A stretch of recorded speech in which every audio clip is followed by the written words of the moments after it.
miss that stuff. Cobra, la la la la la. Okay, so, and Wills, Oh, wait. everybody, thank you for sticking around. Jenna, PH... Can you hear us? Yeah, can you hear them? Yeah.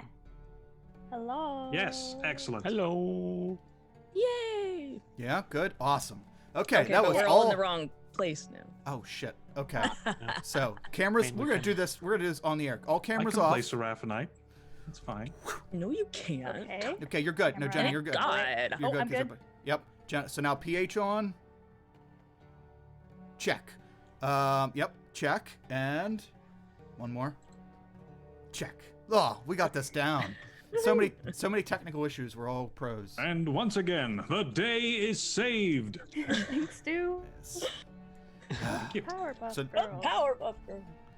That was all self-made technical issues. If we're too loud, if the or if the music's too loud, let me know, because I had to tweak some things, or I did tweak some things that I didn't have to, so now they might need tweaked back. Everyone, thank you for joining us. Holy crap, Oli. What a mess.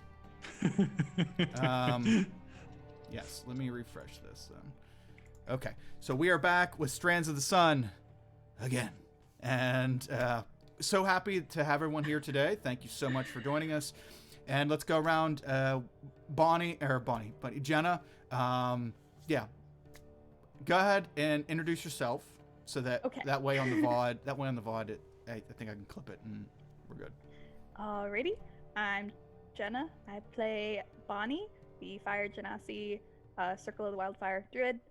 And you can find me at Aspiring DM on Twitter, and also littledragonscribbles.com, where I have bullet journal-y D&D things, and also on Instagram. So, yeah. Awesome. Okay, Nurgo, tell us who you are and who you're playing. Yeah. Hello. I'm Nurgobird here in chat. I'm Nurgle Blacksun over on Twitter. I will be playing Haze, Maiden of the Mist Warlock, Air Genasi / Mist Genasi, and yeah. Okay. Awesome. And Madfish, tell us who you are and who you're playing today. Ooh. I'm Mad Fishmonger. I do a bunch of writing and gaming and sewing and things. And I am playing Seraphonite, who is an Earth Genasi Oath of the Ancients Paladin. So I'm still learning the finer points of playing a paladin, and I've been really enjoying it so far. And she's starting to kind of get a bit of a feel for her personality, so it's getting interesting. Awesome. She's got a little bit of sass to her. Yeah. She's like mama bearing that shit. Last week it was pretty funny. I was watching. I kind of feel like paladins do all sort of instinctively have a little bit of mom in them. This is true. Yeah. Awesome.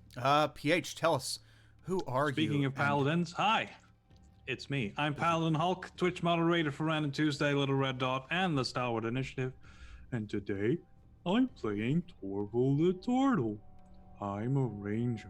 Level 4, which is not very many levels at all, and all of a sudden this powerful monster appeared at the end of last session, which was really scary. I think it's probably just an illusion, because no one would throw a purple worm at a level 4 adventuring party. That's crazy. Right? Right? Question mark? Not maybe not crazy, but not not good. Let's just say not good. Awesome. As getting to know these characters, I try to go back every week and watch and pick up notes or like make a few notes on character stuff, and also since I have such a horrible memory, if I don't write something down while we're doing it, then I will forget. Like I renamed the NPC that's with you right now in the tunnel, and I've forgot the name, and I would have messed that up this week. But I went back and wrote It's more Steve, notes. right? Is Steve with us? Steve. No, Steve's not with us. No, Steve was. I thought I wrote it down. It's Gerald. Where'd I get it? Steve. Yeah, I think it didn't- is. Is it Gerard? Oh, maybe Gerard. Nope, Gerald. Gerard was the character from the one shot I ran for you.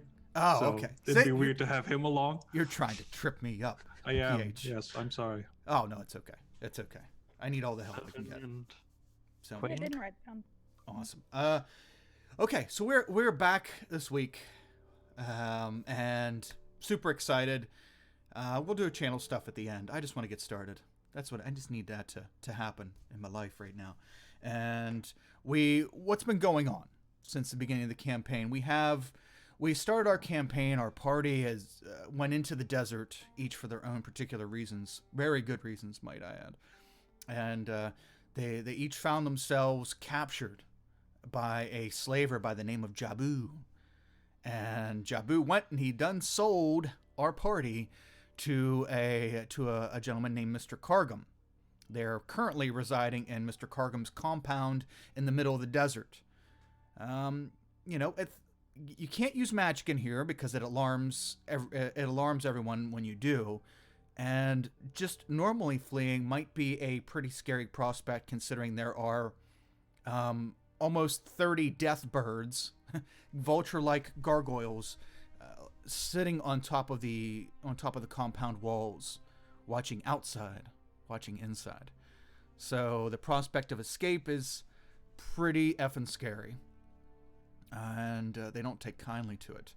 But our party has been pretty vigilant about gathering information, and awaiting their time to either work their way out or find a good release. We were vigilant. What show are you watching? I thought This is not so. that one. I thought so. The way you were asking Hawk about stuff, and the way you were asking. We asked him his favorite colors.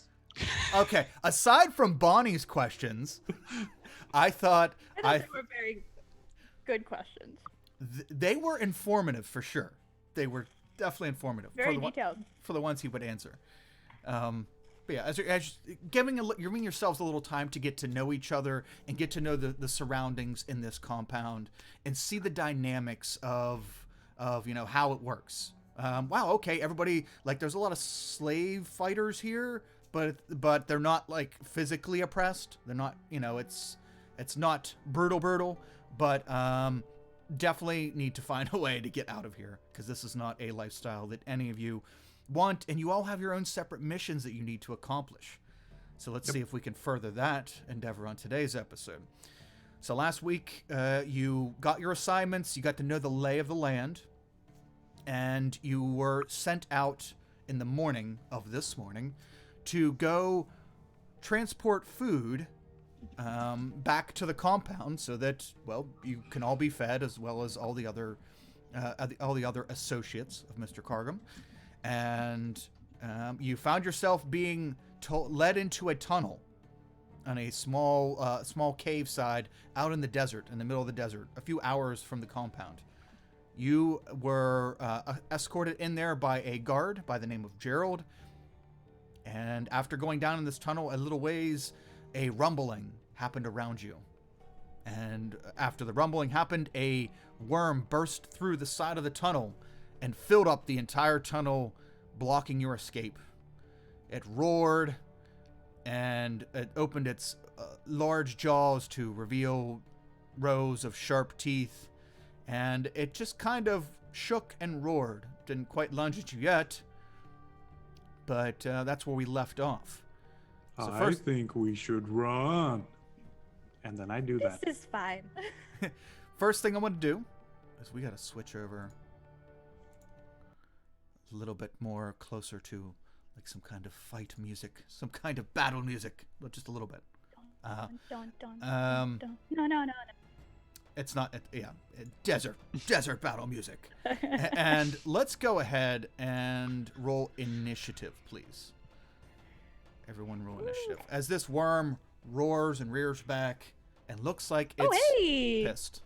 The heck? High five. Uh-oh. Run for me. I have advantage on initiative, but I'm not going to beat a 20. So Yeah. Okay, well, since it's not showing up on my roll 20, I might want to refresh. you're not in the roll 20.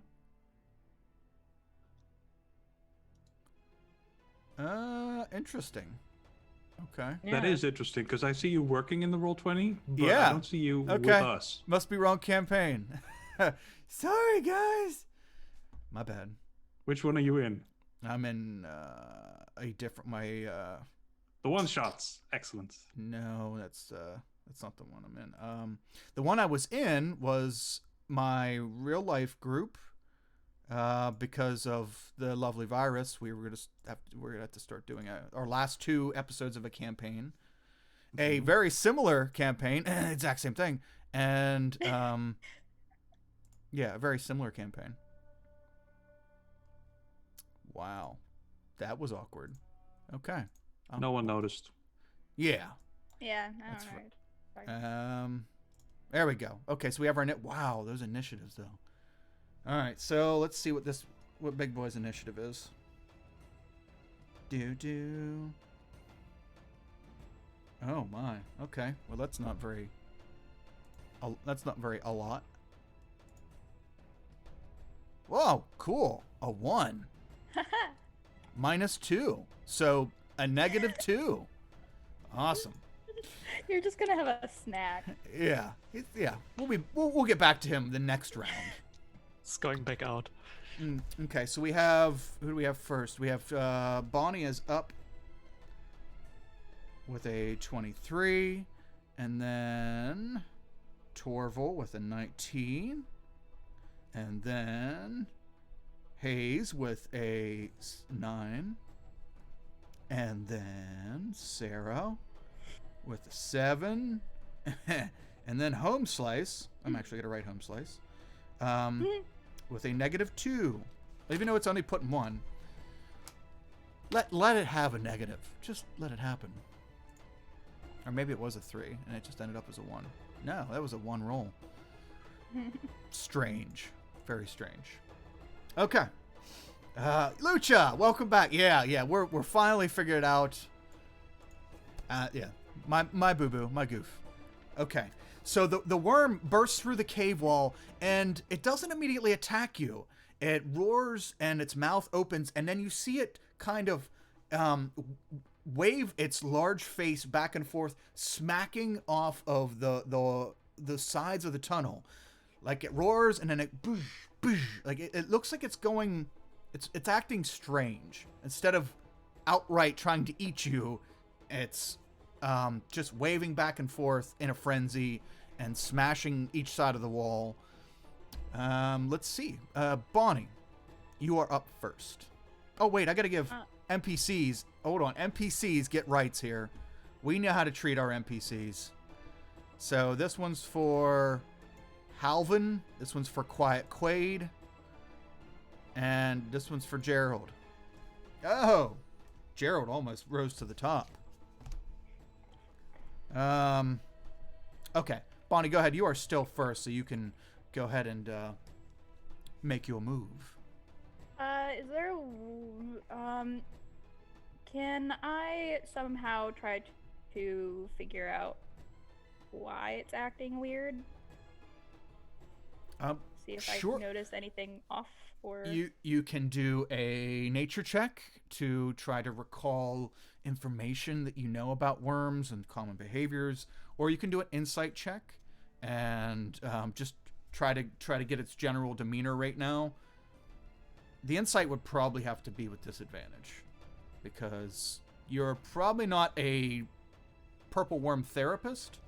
I didn't read your full backstory. If you wrote somewhere that I didn't see that you're a purple worm therapist, I apologize. I don't mean to put you in a bubble. It's all good. Yeah. Yeah, I will do a nature check, I believe. Okay. Fingers crossed. Hey! Ooh, that's hey, good. I'm happy with that roll. Hey, that's good. Okay. But looking at the creature, you don't see any eyes. You just see you see the thick the thick purple skin with a bunch of ridges and little spines and spikes on it. You see the mouth. There's no facial features because there's no face. But the way it's acting is very erratic and less so aggressive, but more so of a panic almost. You would wager that this creature, had it saw you beautiful tasty morsels, it would have, especially Torval. Look at that. Just slurp it right out of the shell. Seeing all of you there, this thing's immediate reaction by nature should be to eat you. But it's not trying to eat you so much as it's panicking. Lucha Bear, thank you so much for redeeming your vigilance point. Vigilance points. Just let me know who you want that point to go to.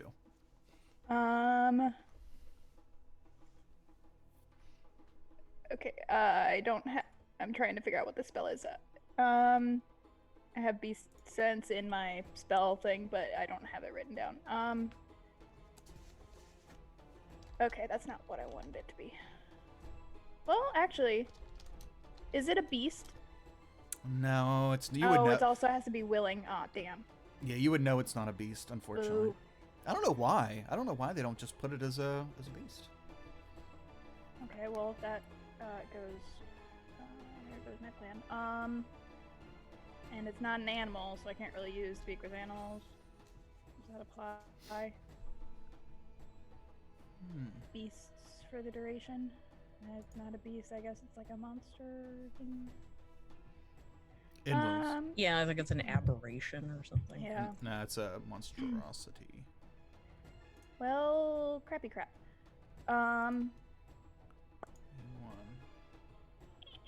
Okay, advantage to Hayes. Nice. What was it? Did I use my action for that check? I hate when that has to be the case. We'll give it to you with a bonus action because I really don't want you to waste. Okay. I really don't want you to waste your. Then I will go ahead and Pop it like a bubble. Yes. Finish it. Not much I can do. Can I hold my attack? You can hold an attack action, sure. Yeah. For if it tries to attack us, because if it's like doesn't seem in its right mind, and I really don't want to get it angry at us, so I'm gonna hold my attack action for self-defense. Okay. Does that mean you're taking the dodge action? No, because I'm holding my action. Okay. And what kind of attack are you? I will gonna be using my scimitar. Yeah. Got your scimitar. Okay, and that's if it gets within range of you and tries to attack someone. Yeah, that's if it tries to attack someone of our group. Okay, gotcha. Yeah, and if it tries to attack anyone, it's pretty much going to be in everyone's range because you're all kind of lined up in the tunnel, and it takes up almost the whole tunnel. So, yeah, very good, very good. Okay, so you're holding your attack action. Who we got next? Gerald, good friend. Gerald is been pretty quiet. He's dressed in soldierly garb, and he kind of backs up, and he's like, he didn't say there was going to be something this big down here. I got your back. And he pulls out a short sword, and he starts he nervously waves it towards the creature, and you see Gerald's left hand become it starts glowing very slightly. It's like he's holding a spell, for those of you casters who know about that. I forgot. Can I mention to everyone that it seems off and whatnot, like what I noticed? Yeah, sure. I'm sorry. Wow, yeah. that was a permission thing. Yeah. Sorry, my words. Bleh. No, it's okay. Yeah, you just blurted it. You just blurted out. Yeah. That it looks like it's there's something wrong with it. Yeah. Yeah. And Gerald looks like he's maybe holding a spell and backing off a little bit. He kind of fades behind the lot of you. And Wells, hey, thank you so much for joining us. I've been watching some of your Mithras videos, so I'm checking out the classes, theist, and animator or whatever. I'm looking magic class for our game. So haven't forgot about you. Thank you so much for swinging by, and see you in the VOD. Okay, so next up we have Torval. So Torval. Let's get out of here, everybody. And I'll move to the front and try to start herding us back. Because I know Bonnie didn't move, so I'm going to try to get everyone to move. Is it between us and the door? Yes, There is no door. the opening. Door. Yeah, so we're going deeper into the cavern. As long as it's away from the thing. Okay. Surprise! It was an Underdark campaign this entire time. Yeah. Shyamalan. So you start you trying to tell everybody to get back. Do you want that doesn't take your action just to get up there and do that. What else would you like to do? I'll take the dodge action as my action. Okay. I'm in front now. Awesome. Okay. And I'm gonna stop anyone from moving past me because I want them to run back. Okay. This creature is 10 feet away from you, Torval, as you move up in front of them. That puts you. It was about 15 feet away from everybody. Right now, it's like 10 feet away from you.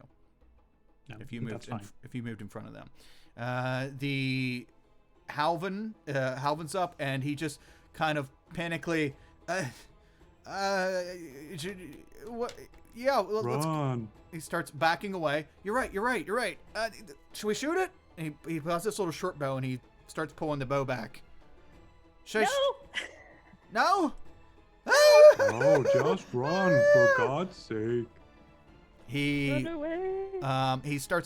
He runs 25 feet back, and he turns around and holds the bow and holds his action to shoot the creature should it try to strike at one of you. And next up, we have Hayes. Hayes, what you doing, girl? What did I say? Now we are trapped. And I will actually cast Expeditious Retreat. Please let there be another X. Okay. Ooh. Allows you to move at an incredible pace. You cast this as a bonus, and then as a bonus action on each of your turns until the spell ends, you can dash as a bonus action. Very nice. Okay, so you are super speedy. Yeah, and I will hold my torch and run further. Okay. So you're dashing back, so you're going 60 feet? Yeah, and I will basically also look at Geralt. Do you know another exit? Please say there's another exit. I don't know. That's the only way out. These are worm tunnels. Are you crazy? We can't go down in there. There's got to be more. They're just not supposed to be this big. And I stop like halfway. More? See the dust kick up behind your heels. If the tunnels are already this big,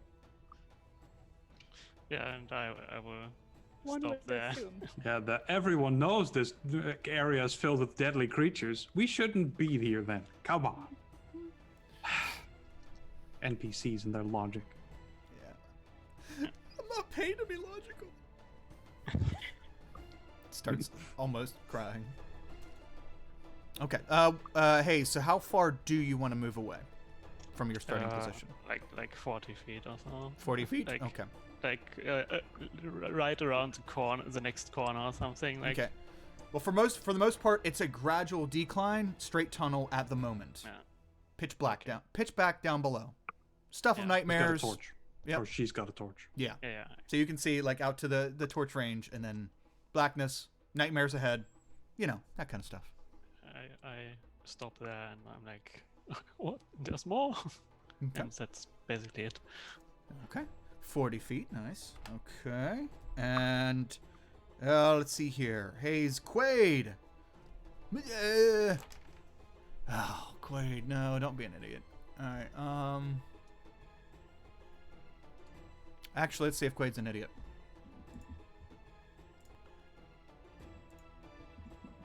Okay, never mind. He's not an idiot. Whew. Good job, NPC rolling. He's going to... Oh, he has his longsword. He's going to go up with you, Torval. And he's going to, You're going the wrong way. No. I You're know! supposed to run. Run. He's like trying to talk. I know. You can tell there's something wrong with his mouth.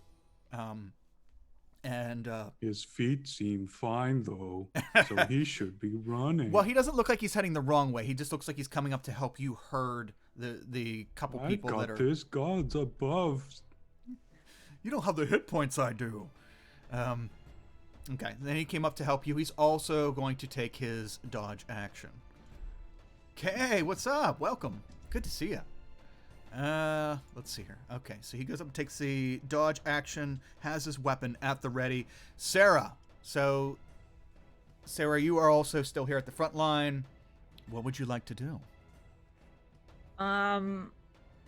Is there anybody left, or is everybody? Well, it's you and Bonnie, and then Torval and Quiet Quaid have run up in front of you two to keep between you two and the creature. Okay. And so it looks panicked. Yeah, it's like it's swinging back and forth and smacking its body off the sides of the tunnel. Okay. Does there seem to be any like foreign objects in it, or on it, or something around it? You can. I mean, if you want to take the time to really go like this, like if you want to look, that'll take an action. Yep, I do. Oh, okay, sure.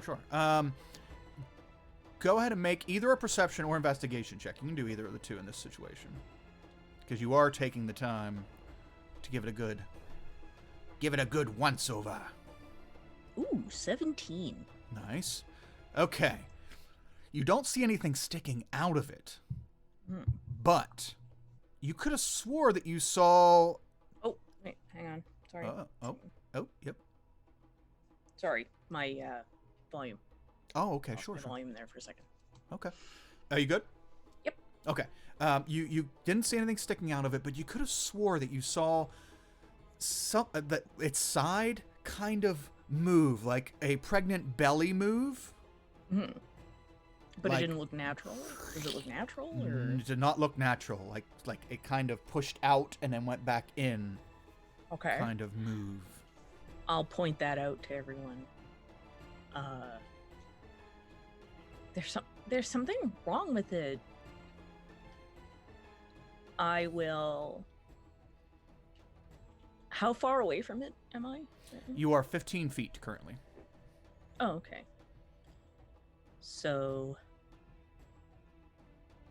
and that's its side? Yeah, because basically you're looking at it straight on, right? You see nothing, pretty much nothing but mouth, but it keeps going like this. It keeps waving back and forth.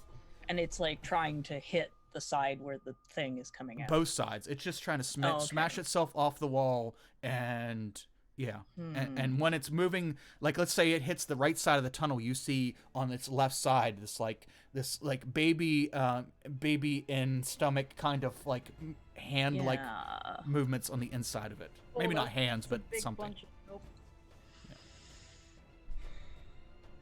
Well, it's not an undead or a construct. No, that takes an action. Alien's gonna pop out of it, and it's just gonna start singing. A xenomorph. Yeah. Hello, I'm yeah, basically, I'm gonna back up. You said I'm 15 feet? Yes. Yep. Okay, I'm just gonna take like a 5-foot step back. I will, kind of lower my helmet and put out my shield, and I want to keep an eye on this thing because obviously there's something very wrong with it, and I want to be prepared for what's. I don't want to be in the other room when whatever is going on. Okay. So yeah, I made sure everybody's pointed this out. Okay. How far back would you like to move? Just 5 feet. Okay. Yeah. Okay, so it brings you back to 20. Okay. Okay, awesome. And, okay, that is your turn. Next up, we have... Oh, wow. What did I call it? What did I call this thing? I said I was going to write it down as its name. I can't even read that. Yikes. Okay, anyway. Home Slice. That's it. Okay, now I can read it. Okay. That was it. Yes, Home Slice the Purple Worm. Okay. So, Writing it down. Home Slice's turn. The worm is going to like smash itself back and forth off the wall and then just kind of roar. And as it does, it begins to move forward, and it's just like a lawnmower effect. Torval Redenbacher and Quiet David Quaid are in danger. So we'll go with one attack for each. Since he's kind of doing a sweeping motion and he has 2 attacks, we'll do one attack with disadvantage against Torval. Yes. Oh, let's see here. +9. So this is for you, Torval. Does 19 hit? Yes, that's disadvantage. Yep. 22 and 19. Yeah. No, wait, my armor class is 20. Woo! I thought it was 19. Thank the gods. All right. He misses me. That means I get a reaction, and I'm going to stab him. Okay. Yeah, I miss.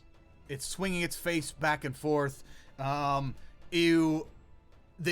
giant maw full of razor death teeth swings your way and kind of like it smacks you with the side of its face. It doesn't even look like it's trying to eat you. It just looks like it's in panic mode and it's just going through this tunnel trying to find a solution to whatever it's going through.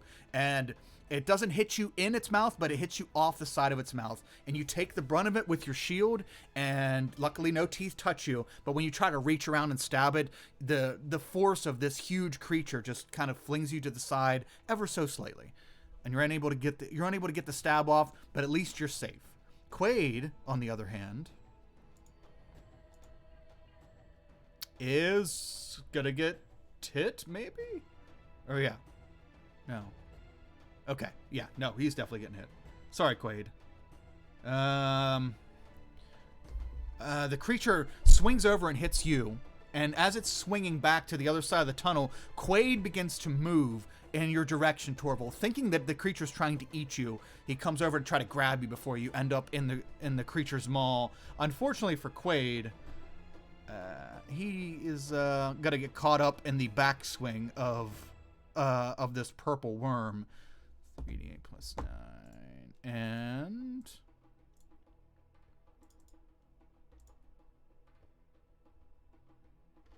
okay, good. And catch a row of teeth to Quaid's gonna catch a row of teeth to his lower torso, and you see it cuts below his armor, and Quaid kind of stumbles back, and you look as a line of movie theater style blood starts running down his legs, and he's trying to hold everything in, and he stumbles backwards. He's still alive, but Quaid's not looking so good after that initial hit. As I mentioned, the creature's not trying to eat him, so he's not going to devour him, but yet. But there is a taste of blood in the water. Even though there's a taste of blood in the water, it is the top of the round. And this was probably going to go quite differently if the creature didn't roll such a low damn roll. But at the top of the second round, as the creature slices through with its teeth, slices through Quaid's stomach, and continues to wiggle back and forth. The wiggling stops, and the body of the worm goes and falls in the middle of the tunnel, and it stops. It's panicking, and you can you see it moving, but it less of a breathing and more of a. Well, I think that thing inside it is gonna happen. Do we really want to stick around for that? Start running, people. Come on. As you two are yelling that, the side of the left side, its left, the left side of the worm goes with a big pop. Oh, and from no. and from right behind the head area, this creature crawls out of the body of the worm. The creature's about 8 foot tall, and you first you see just like gooiness and sinew and stuff. And as it crawls out, you start to see that this creature is quite dark and has a blackish purple carapace. And as it crawls out, it has a humanoid looking body, and it looks like it burrows its way out. It has very long claws on the end of a almost beetle-like exterior. And as it whips its head to the side, it makes like a chittering noise towards you. All of you, Oh, no. with the exception of Hayes, feel this strange feeling throughout your body. Puberty? Yes, this is actually this whole campaign is a coming of age story. You haven't seen that yet, PH? This is essentially high school. This is the trial and tribulations of high school that we're going through right now. Your bully has been defeated, but there is an emo child that has threatened to take your friends away from you. And you must, persuade this emo child to let your friends go. Okay. Enough of that shit. So it is the top of the order. This creature's got to roll initiative. 18. Okay. So we're gonna call emo. 18. Okay. This creature is very, very unsettling to look at. And whose turn is it? We're back at the top of the order. Bonnie, dearest Bonnie. Yeah. I need you, as you see this creature pop out, and the worm kind of come to a rest, stop moving. You can still hear as the tissue and stuff begins to slide all around. I need you to make a charisma saving throw, please. Oh shit. With my 0 charisma. That's the one, yes. Can I use my advantage? You can, yes, you can. Okay. Nice. Okay, let's. Bloop. Oh, thank God. Ooh, that is a lot better. And that is okay. You feel this sickening feeling in your stomach, almost to the point where you want to crumple over. But you manage to muscle through it, and you can tell that there's something not right about this creature. It's definitely a lot less formidable than the worm, but it's very unsettling to even look at. But Just kill the purple worm. Can you imagine the XP this thing just got? I don't know. it's just zoomed up like 5 Right? CR. Yeah. So that's what you're dealing with right now. Lovely. That's great. I'm gonna go ahead and summon my. How far away is it from us? From you, it is 15 feet. It's pretty much From replacing my the. friends? Well, from Torval and Hayes. Wait, Sarah, did you move up with Torval and Hayes, or did you stay beside Bonnie? I was just with Bonnie. Okay. Yeah, it's 15 feet from you, 10 feet from Torval and Hayes. Or, I'm sorry, Torval and Quiet Quaid. Okay. Well, I want to summon my wildfire Clyde. And I can put it in an unoccupied space of my choice. I can see within 30 feet of me. Each creature within 10 feet of the spirit, other than me, when it appears, must make a dex saving throw against my spell save DC or take 2d10 fire damage. Ooh, nice. Okay. Let's see here.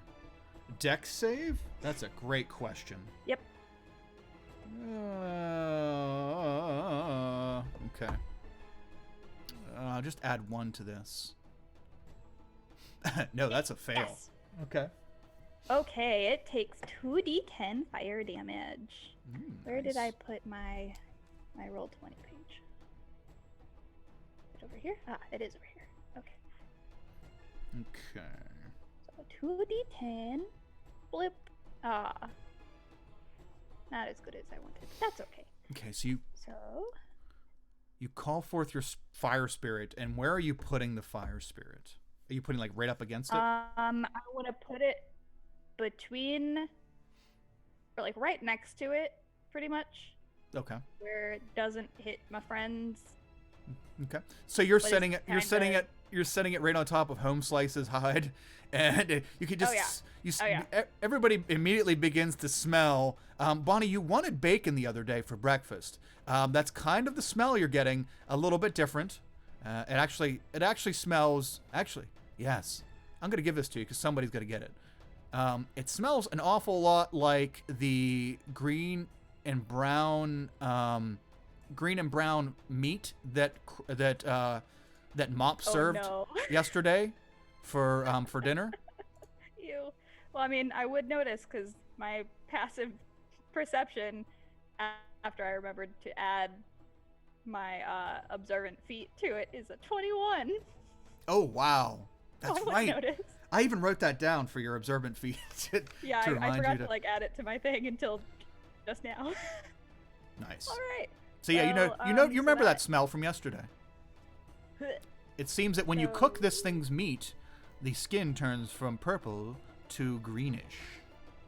Nasty. So that is my action.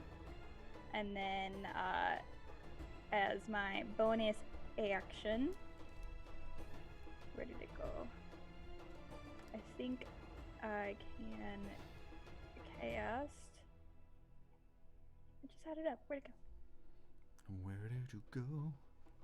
I just had it up. I wanna know. Oh, hey. Oh, hey, oh. What the heck?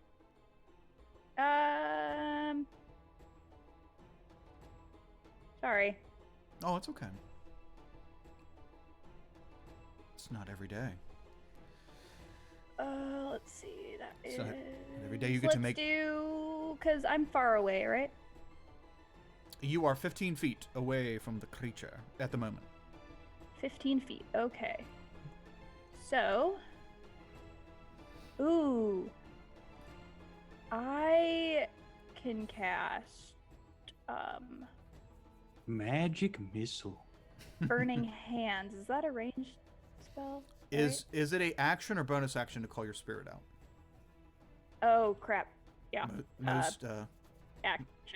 Most wild Forgot shapes about are that. actions. Yeah, it's an action. I'm gonna take a stone and cast Magic Stone and chuck it at it. Oh, okay, cool. And of course, I don't have that in my sheet because. Yeah, it turns out that you have stones in this tunnel. I know. Yeah. You don't even have to look, really. It's surprising. That observant feat really paying off. Yep. Sorry. Please hold. It was. Please stand by. My roll 20 is being really slow. Okay, well, it says I have it up on a different page, but I make a ranged spell attack, and so let's say d20 plus 6.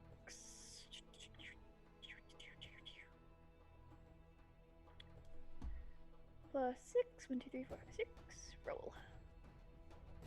Oh, 21 definitely hits. Dope. And then on a hit, it takes 1d6 plus my spellcasting ability modifier, which is that's my ability modifier. That's just my wisdom score, right? Or is it my spell attack bonus? No. Sorry. If it adds your I don't. If the spell says it adds your ability modifier to your wisdom. Okay, just double checking. 5. 5 points. Okay, so you pick up this rock and you charge it up with magical energy and you chuck it at it, and so despite the creature being heavily armored, you manage to find one little chink right there that and the rock lodges in there, and then like its magical energy disperses into the creature, and it's like begins to quickly kind of scrape at itself, at its own carapace to dislodge the rock. Oh no, you've made it angry now. It definitely wasn't angry before. It looked like it was having a great time burrowing out of the worm. Mm-hmm. All right. Just the next time I have a turn, my wildfire spirit goes right after me. Okay. Gotcha. Okay. And yeah, well, this turn, your wildfire spirit, I believe, it can take reactions on its own, and it takes a dodge action. Yes. So, yeah. So I'm assuming it's just going to take the dodge action. Yeah. And continue to make some purple worm bacon until your next turn. Yeah. Awesome. So next up is Gerald. Gerald backs up. Actually, no, he's within range. Shit. Okay. Gerald has to make a charisma save. And Gerald is a straight D20 charisma kind of guy. Oh, that's not good. Sorry, Gerald. On a failed save, the creature can't take reactions until the start of its next turn and rolls a D8 to determine what it does during that turn. Okay, D8 it is. Okay. So, Gerald is charging up this spell, and he's, if anybody sees Gerald, he just kind of stops, lets the spell release, and stands there, numbingly. At 25 feet? No, not 25 feet. Wow, He's right up with me.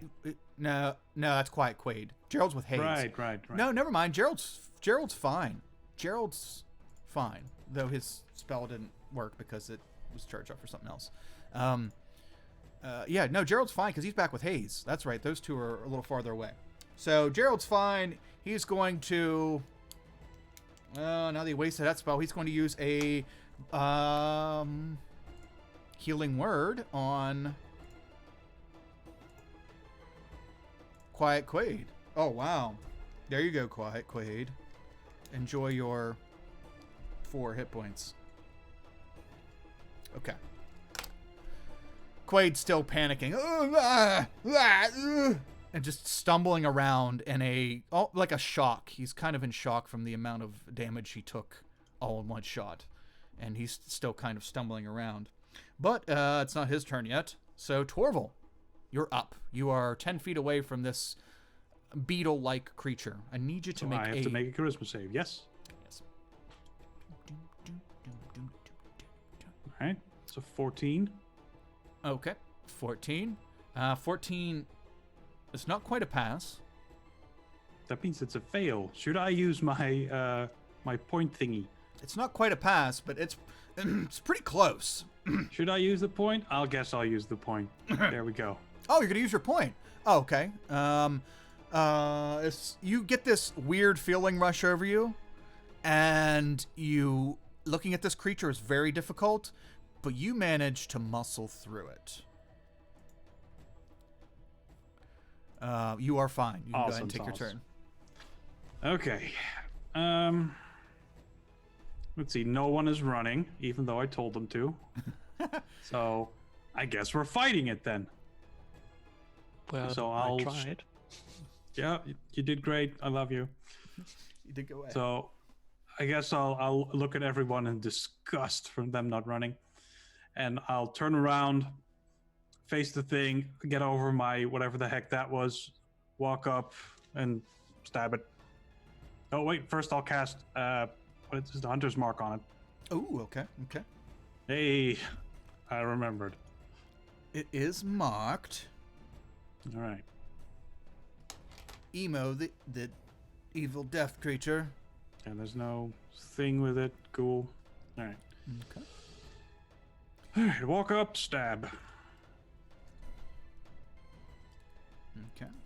There we go. So is Hunter's Mark, is that right off damage, or is that damage whenever you hit it? That's I think it's damage when I hit it. Okay. It So to didn't do anything, but okay, so to get 5 extra damage when you hit it. yeah, an extra 1d6 to the target whenever I hit it with a weapon attack, Okay. which I just did. Okay. So when you you reach out and what do you have? You have a spear, right? Yeah. Okay. So you reach out and you lunge forward and you stab it with the spear. I'll tell you what, that fighting that you did for Karaya, is as bad as it made you feel when you were under that holy influence. It did teach you a few things, and you did retain some of your combat prowess. You managed to get up under this thing's it is carapace, where its clavicle would be, and you find a sweet spot, and you lunge in with your spear and manage a very good hit. Very I don't close. like to hurt people. Stab. But I will. Oh, I think that 5, I'm going to give you, see where you rolled Hunter's Mark? That's to tell you the D6. So, I'm fine. okay. Yeah, so I'll give you that 5, because, yeah, it's I'll better than, take it. it's better than Because 2. a 5 is more than a 2. Yes. Yeah, you make a good stab. The creature stumbles back a little bit, and it takes its bulky presence. It was kind of shifting between, like, it was looking at the fire thing and scanning all of you, and now it is like look straight at you, Torval. Yep. Okay. That's how it goes. Anything else? No, that's it. I moved, I attacked, and I used my bonus action. Okay. Halvin is going to scream, "No! No, Quaid, no!" And he's going to begin to run up towards Quaid. As he gets up there, he doesn't know how to heal. This little halfling doesn't know a whole lot of anything. He's just had a rough life. But he does know how to shoot a bow. So he's going to do that. He's going to shoot a bow. He's going to shoot his buddy? No, Well, shoot I a don't bow. know how to heal. Yeah. You look injured. You should probably be put down. He's going to... I'm not playing Anna. Let's see here. He's going to shoot the bow, and as an arrow flies across the tunnel and hits this armored creature, it just, you almost hear it, Torval, at your proximity, like a tink, as an arrow hits its hard carapace and just falls to the ground. Creature barely acknowledges it happened. He's pretty heavily armored, though your attack wouldn't have indicated that because it was very good. But Halvin begins to not saw, but no, Quaid, let me keep your guts in, buddy. Keep your guts in. I'll find help. He didn't notice that Quaid had already received some healing. Next up we have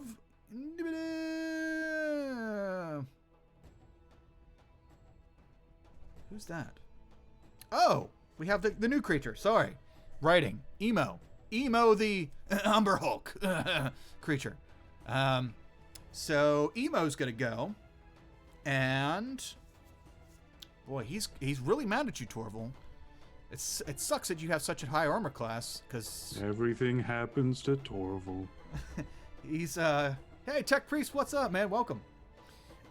He's going to as he turns to you from a few seconds ago, he's going to unleash a fury of claws and mandible. He's just going to try to really rake into you with 3 attacks. First claw attack. It's going to try to slash at you. And with your big ass... Boy, I sure am glad I'm a turtle. Yeah, with your big ass armor class, well, that and you also have a shield. And you're very good. You're becoming very good at using your shield. You bring your shield up with expert speed, unturtle-like speed, and he takes another slash. And it manages to get by your shield a little bit, but just the very tip of his claw touches your shell in the front, but doesn't even really leave a mark. You could probably buff that out with some turtle wax. And Nice. as it tries to scratch at you, or as it's trying to push its way through your shield and get close to your face, you see these large mandibles begin to clack, and it makes a little bit of a chittering noise. Help, everyone. And it's gonna try to take a chunk out of you with this. I'm gonna guess a 26 hits. Yep. Okay. The creature is, what size is it actually? Okay. Yeah. So the creature is only like 8 foot something, probably 8.5 feet tall, but it's very wide and beefy. And it muscled its way through your shield, and its first scratch at your actual body misses. But as its mandibles come down and it pushes its pure mass on you, you feel this crunch as its lower part of its mandible meets the upper part of your shell in the front, and the upper part of its mandible manages to take a chunk down into the side of your neck, dealing. I don't want to be eaten. No. It's not a very deep wound, but it's definitely gonna hurt. So DT2.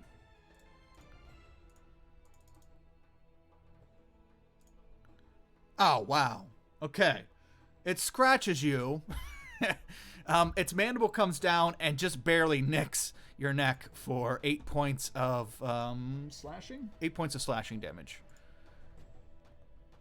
We're low level still. 8 is a lot. True, but there's a lot of people in this tunnel that can heal.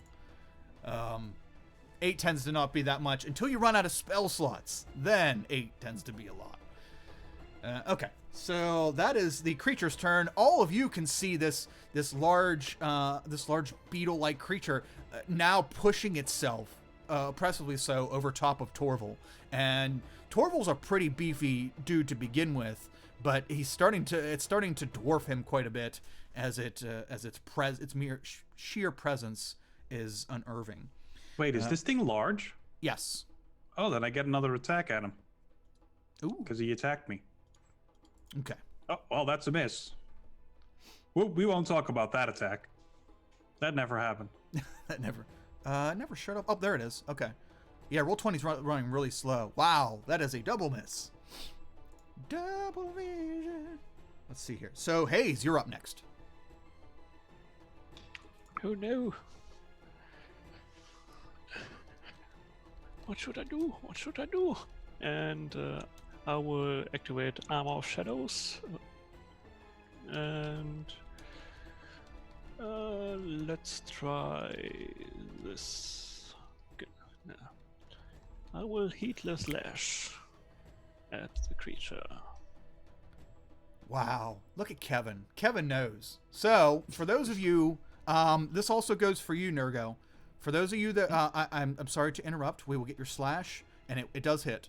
So we'll take care of that bit there. Kevin remembered something very vital. So, when you're subscribed to the channel and someone rolls a natural 1 on an attack, like Torval just did.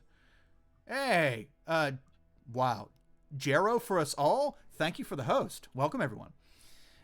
So when someone rolls a natural 1 on the attack, if you drop the sub emote right there, the nasty 1 emote, then the person who rolled a natural 1 gets a vigilance point for later use. So if you're a sub and you drop this emote when they roll a natural 1, then yes, it only counts on that turn when you roll a natural 1. So Torval, you get a vigilance point for later to make up for your horrible attempted attack. Hooray. Thank you, Kevin, for reminding me to remind other people that might not know. So awesome. Yeah, Tech Priest, we're just, Umber Hulk hopping out of a purple worm's face kind of situation right now. So, yep. Usual Yeah, Wednesday afternoon business. Yep, usual, hanging out in a tunnel. I wonder what's gonna pop out of this one.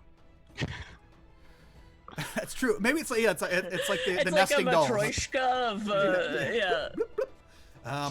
Out of this, the nesting doll of Umber Hulks. yes. Out of this one, I think we should go down to like a pixie pops out of the umbrella. It was me the whole time. Haha. Sorry to kill you all. It's just 42 goblins in a trench coat. Exactly. Umber Hulk. Yeah. Hey, Well, you you- wrecked our suit, you They're just, like- bastards! Using it as like a big robot. Yes. How do you like our mechs? Okay, so Hayes. And they all sound like monsters for Now some I'm just a billionaire playboy philanthropist.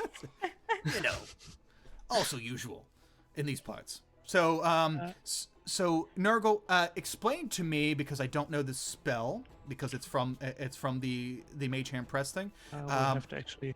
Ooh. Just explain to me how you want that heedless lash to go out. Oh wait. Oh yes, never mind. You're out of range. You're out of range of the Umber. Okay, go ahead. Yeah. The first 10 necrotic and 18 necrotic go to the Umbra Hulk, and the 3 and 8, that's going to me. That's not counting due to the upcasting. It only allows one number to be upcast, so I have to roll for the other. Oh, okay. Okay, so yes, for anyone who doesn't know, Nurgo's playing Hayes, and Hayes is a Maiden of the Mist Yes. warlock.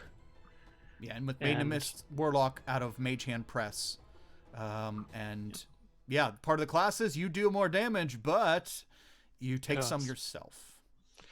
So okay, so you are dealing a total of 28 necrotic damage. Wow, that is No, yeah, 28, yeah. yep, yeah, because you upcasted it. Wow, Yep. that is quite a bit. Awesome. Holy Oh, damage, Batman. Yeah, you don't see, touch him! you deal 28 damage for a low-level spell. That's pretty sweet. How do you want that lash to come out? How do you want that to like visualize? I basically swing in its direction with my hand, and as I do that, out of my arm basically comes this whitish mist, and it connects basically towards it. It's like a misty cloud connects to it, and then it goes like whoosh over it and sinks basically into every crevice of this Umbra Hulk and damages it. Okay, very nice. Okay, awesome. That sounds beautiful. So yeah, you whip out this lash of just pure mist, and as it wraps around the Umber Hulk, you channel the energy of your patron, of the maiden, and even in this strange new world, her power still courses through you, and you give a little bit of your life essence. In addition to the maiden's pure power, and it jolts through the mist, and you see as the mist begins to cascade through the cracks and crevices of the carapace of this Umber Hulk, and the Umber Hulk just kind of looks like it's being electrocuted, and it just shakes and vibrates as your power crackles through the mist, and unfortunately giving some of your life essence to charge it, but it is a large amount of damage. And the Umber Hulk, quite a bit as well. the Umber Hulk, you see its face go from focusing purely on Torval to snap up, and you don't see a neck on the creature, so it's actual like as its head moves up and pivots directly in your direction, Hayes. Ooh, creepy. As a bonus action, I will go a little bit further away. Okay. Like 20 more feet to be sure. Okay, so you are now 60 feet away from it. Okay. Yeah. You use your expeditious retreat and you back up some more. Gerald watches you leave. What? No, wait, you were hanging out with me. They were And Gerald the guard watches you back up to a safer distance. Awesome. Okay. Next up we have Quiet Quaid, who is, he's really not. he does have some life left, but he's going to like start ripping off a piece of his outfit and trying to use it to try to keep his guts in. So he's making essentially like a scarf to wrap around his belly because his although he is healed up ever so slightly from the guard's healing word, it's not enough. He's almost dead. So he's trying to staunch his wound there. Well, let's see. So Sarah, you're up. Okay. I let him know that he's. I tell the guard, you'll be okay. I'll get you. Just hang on. And she's gonna run right up to the Umber Hulk. Okay. Oh, And- I'm sorry, Sarah. I need you to make a charisma saving throw, please. Okay. Because you are. 19. Oh, okay. So yeah, you feel the same like weird, icky feeling in your stomach, but yeah, nah, you're too tough for that shit. You're on a mission. So you run up to it. Yeah, and I am going to divine smite, smack it with my long sword. Smite. Eat this paladin. 23. Oh, that's definitely a hit. You guys are rolling good too. Nice. For 20 damage total, 11 radiant and 9 slashing. Woo. Okay, so 20 total. Okay. So you have your longsword at the ready. You charge forward and you swing down, and the creature might have thought that it's just a sword coming to hit my shelled exterior, no problem.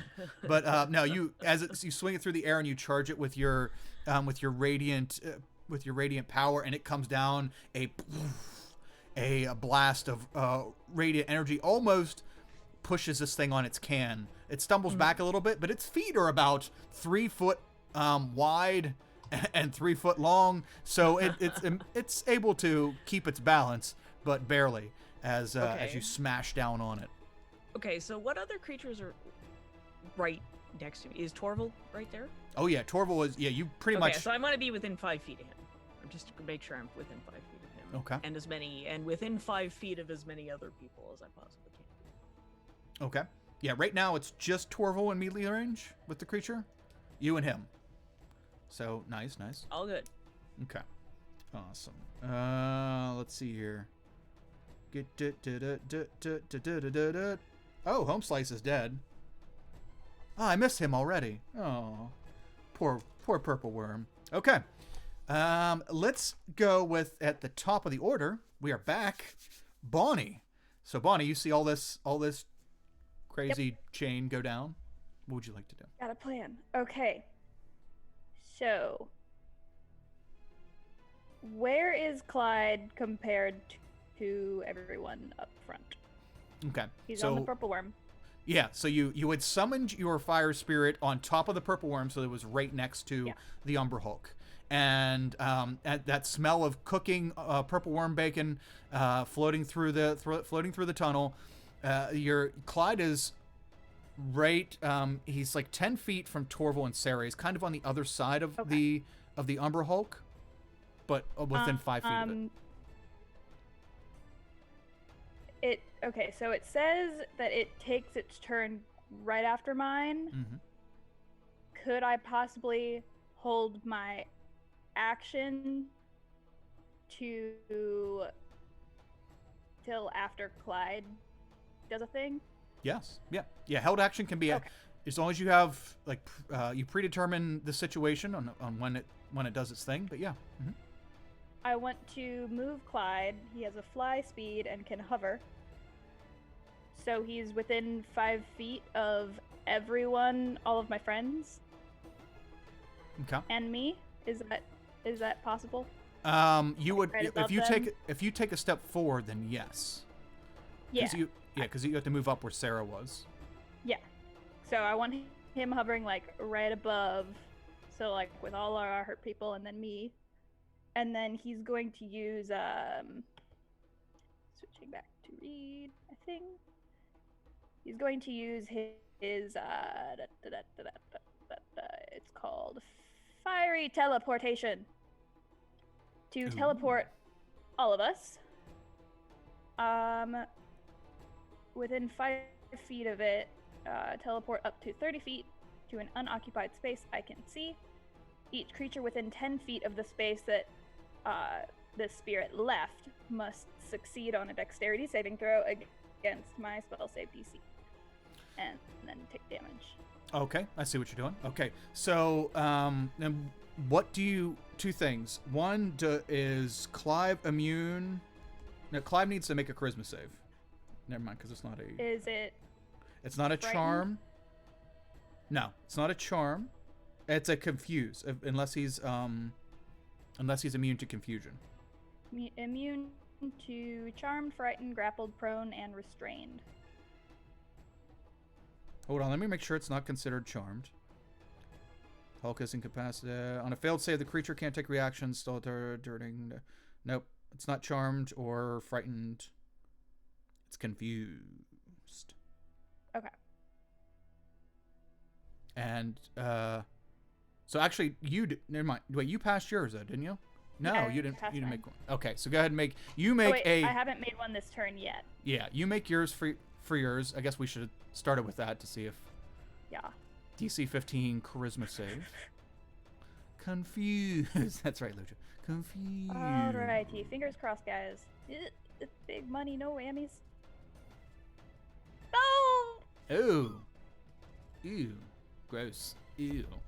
There Okay. goes my entire plan. But now I know your plan. And, well, the Umber Hulk doesn't know.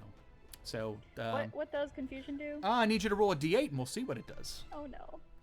We'll see what you spend your turn doing. Kevin, Wait, yeah, I don't want that, to. that'll only, it only work for attacks. That way we don't have a, cause you don't crit fail on, like, charisma saves. There's no, like, automatic whatever. We just do it for attacks. Yes, I know. Good trying, though. Good Thanks, trying. Kevin. Yeah, he was trying to help Bonnie out. Good trying.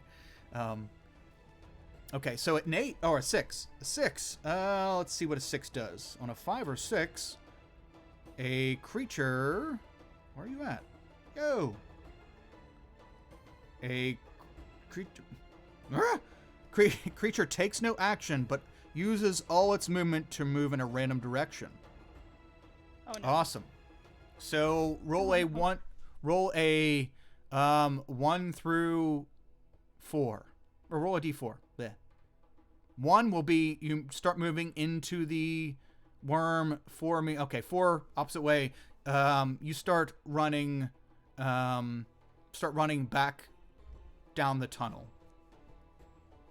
So you use your movement to run down the tunnel. So you move you move from 10 feet away from this creature to 30 feet So it or 40. it uses my bonus or my action, right? But I can't do anything else, or do I still get a bonus action? Yeah, no, you do nothing and move in that random direction. Okay. So, yep, you don't have an action or bonus action, So you it's a just run different- away. Okay, it's a different version of frightened to an extent. Yeah, you're not frightened of the creature. You don't Okay. have anything against you Yeah. past this. This is just what you Yeah. do till your next turn. Darn it. Okay, so yeah, you're just like, oh, I need to walk down this tunnel of death. Okay, this is a good idea. You want me to roll for Clyde? So Clyde takes no act. If you can instruct him, so he just takes the dodge action, right? Correct, but did you want... Yeah. Oh, that's right. He's not immune to. Well, he's not immune to it, but I'm not instructing him? Yeah, but he's gonna. Remember, never mind. Just roll for him. Roll a charisma save. Okay. He can't. He doesn't it's take also actions plus 0. on his own, unless it's a whatchamacallit, dodge action. Okay, he passed anyway, thankfully. Yeah, he just stands there or just floats. I mean, it's a hover, so. Yeah, hovering. Clyde's just chilling in a hot way. Okay. Dang it. I had such a sorry, good plan. Sorry, Bonnie. It was a good plan. It would have been a nice, like, bloop, see ya, sucker. Yeah, and then I had Scorching Ray all prepared to use, too. Damn. It would have been good. Who's next? Gerald. Gerald is going to... Now, he's got to snap out of it. Oh, no, he wasn't. That's right. No, he was too far away. Gerald's going to move forward and come up to the Umber Hulk and try to attack it because he only sees 2 people up there attacking the thing. So, yay, Gerald. Gerald goes up. We got to get out of here. We got to get through it. We got to get to the exit. And goes up and tries to slash it with the short sword. The Umber Hulk is really fixated on Hayes at the moment. And kind of dealing with Sarah and Torval at the same time. And the short sword just kind of tink right off the back of its carapace. Barely registers that Gerald even came up and was bothering with it.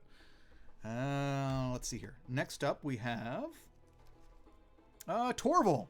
You're up. So you have this big looming beetle-like creature over top of you, and everybody seems to be trying to take some shots at it and do stuff.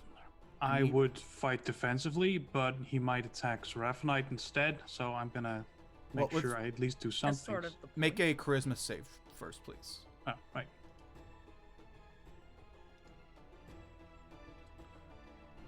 Okay. 7, that's not good. I need you to roll a d8.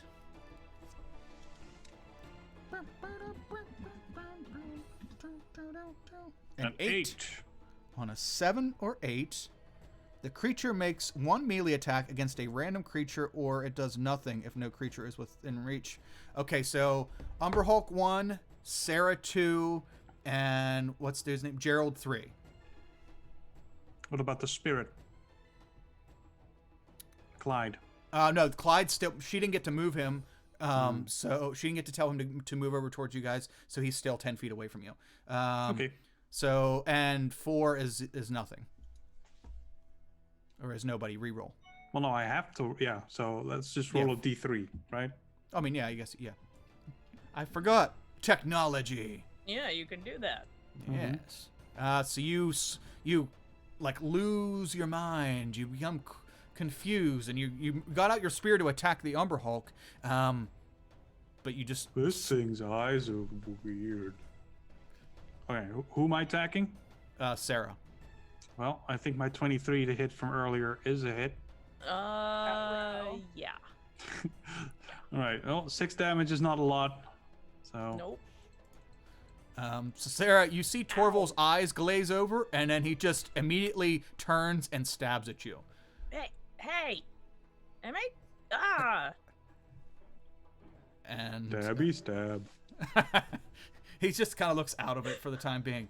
Okay, awesome. PH, you get a roll of fate. So that for this campaign is that you will come across an Andara shard, and we will take care of that after this encounter. So, especially not right now that you're a little confused. But awesome. That can be very helpful. Very, very helpful. So, let's see here. And it's like a random table, and it gives you a buff. Like when you break the shard. I love tables. It'll give you... I have one in my home right there. I know. Aren't they cool? I've heard that you have, but the jury's still out. So we'll give you one just in case. Sitting on one. Yeah. Now, let's not get carried away. Yeah, let's not get carried away. Come on, Jenna. Nobody's going to believe that shit. Okay, so awesome. So we right, it's just flying. Yeah, it's just hovering. Clyde's holding it. So remind me, PH, after combat that we'll take a look at that. Awesome. So you stab out, and that's what you do with your turn. After that, you just kind of you feel your mind is quite numbed. And next up we have let's see, Halvin. Halvin's going to take another shot at the creature, NPC style. Ha! Shit. In NPC style, the arrow is going to tink off the side of the creature. Let's see here. As you can see, there are menial NPCs and there are cool NPCs. You don't have any cool ones in the tunnel with you, but they are trying. It is the Umber Hulk's turn. The Umber Hulk is going to... Pretty happy that Torval just attacked his partner, so that's pretty cool. But it's really fixated on Hayes at the moment because that really effing hurt. So did Sarah. So what it's going to do is it's going to it's got to get through you, Sarah. But before it does, it's going to unleash a flurry of attacks. Big ass digging mitts, kind of cha-cha, and then chomp. It's going to try anyway. So it's going to take start swinging some claws at you. First attack is a 19. Oh, yeah, you got me. Does that hit? Okay. Oh, do I have my shield? Yeah, I do have my shield. Okay. 1d8 plus 5. Oh, these aren't too bad. I thought these were going to be like more damaging than they are. So it slashes down for 12 damage. And you see its other very large, like its arms are relatively thick, but at the end, it's like the video game, really big, wide claws with wide wrists with the big long claws, and it raises the next one up and it swipes down at you. Mm-hmm. Ooh, okay. So it manages to get through on the first one, but this second one, your eyes are wide open. Oh shit, Torval's hitting you. This guy's hitting you. Shield up. Yeah, shield's up for the second one. You feel as its claws and its big ass meaty arm hits your shield, you feel the weight of it, and it kind of pushes you down a little bit, but you're still holding it at bay. Let's see if it breaks through with the mandibles. Oh shit. Okay, so as it's laying down on you, it's essentially doing like an elbow drop. So it drops its arm on your shield, and as it's pushing its weight down on you, it's like Apocalypse in the last X-Men movie, as he like just begins to grow. It feels like he's growing over top of you, and as he's pushing down with saw that movie? You know I'm what? so I'm a loyalist. I'm a loyalist. I'm so sorry. Growing up with the X-Men, I'm a loyalist. You can like and not You need to like watch whatever all you of want. them. Yeah, I have hope I hope they'll reboot and it's better, but my love for X-Men will supersede that. So as it pushes down, it takes its free hand and grabs your arm that's holding the shield and just slowly pulls it away and pushes its face into your torso, and you feel both mandibles around your ribs begin to and then start to squeeze, and the pressure of your armor, you can hear it, the metal begin to start to be pitted, and the mandibles cut through. 2d8 plus 5. There it is. For 16 points of slashing For damage. exactly the amount of hit points I had left. Oh no! That's really heavy damage. Yeah. Hitting once in a turn isn't that bad, but hitting twice and then getting hit by Torval, or getting hit by Torval, then getting hit twice by this, all in one turn, that's pretty. Yeah, that sucks. But you feel them crunch through your armor, and it's almost like you feel your ribs break, and the air get pushed out of your lungs, and as it does, you fall limp. Down I go. The creature takes the hand that had a hold of your hand, picks you up, and throws you back down on the ground. And this creature just stomps by you. Hayes, it's looking straight at you. Torval, you will get an attack of opportunity, as well as Clive can take reactions. So Even though I'm confused? oh shit, hold on. That doesn't seem right. It doesn't. Let me read the specifics. I want to make sure you get it. If you on a failed save, the creature can't take reactions until the start of its next turn. Never mind. So you watch this, and part of your mind is going being all confused, and the other part's like, oh shit, she just went down. Things are moving.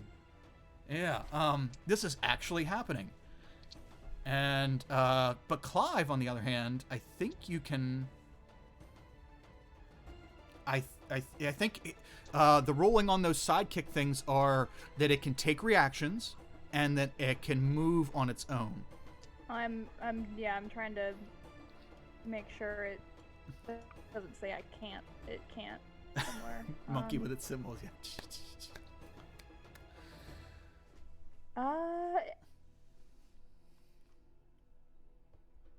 I think it can. There's Yeah, nothing well, that says it can't. We'll just so- say I'm pretty sure it says that. I'll check it later. So go ahead. Clyde can use its reaction to make an attack at the Umber Hulk as it's walking away. It seems like it's not even paying anyone mind. It really minded Sarah, and it really minds Hayes. But now that one of those two targets is out of the way, it's just stomping forward. Alrighty. Oof, 40. not- Okay, a 54. Did not mean to. A 54 hits. That was Yeah, not a 50, what I meant 54 to definitely roll. hits. Um, That is not what I meant. Oh, that is also not what I meant to do. My D20 or my roll 20 is just being a dick. okay, the next one is what you mean to do. Yes. That's what you mean to do. See? We Yes. knew that's what it was the whole time. Oh, look, it's a natural 20 as well. That's Yeah. what happens when you roll 6 of them. Like, one of them is bound to be a crit. That is 1d6 plus. Also, if you're a sub and you have that second tier emote, it's the nasty one and the natural born 20.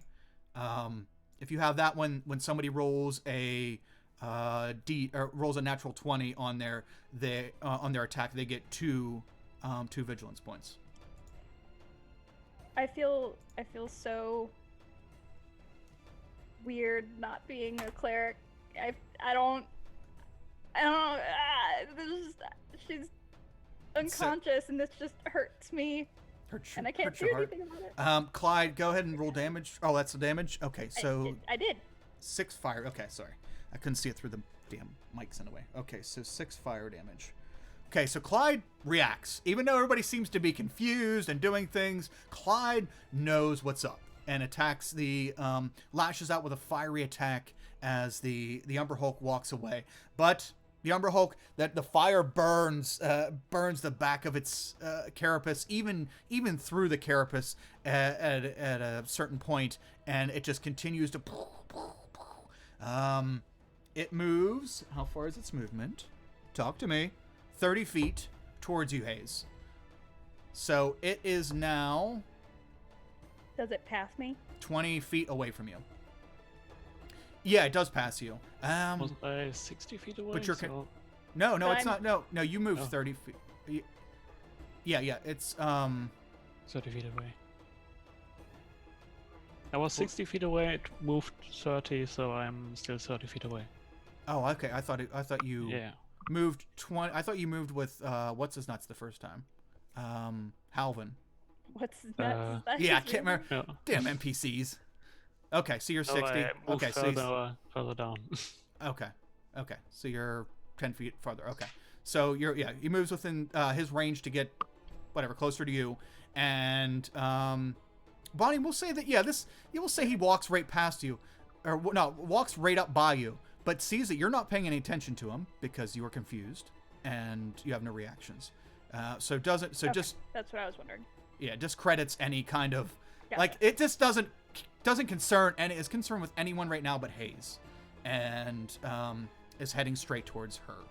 So, hey Derek, welcome. What's up? Good to see you. Okay, so the Umber Hulk is done, and who's next? Quaid. Quaid is still trying to patch up wounds. Sarah, can you make a death saving throw, please? I sure can. Okay. Okay, so advantage going to Bonnie. Awesome.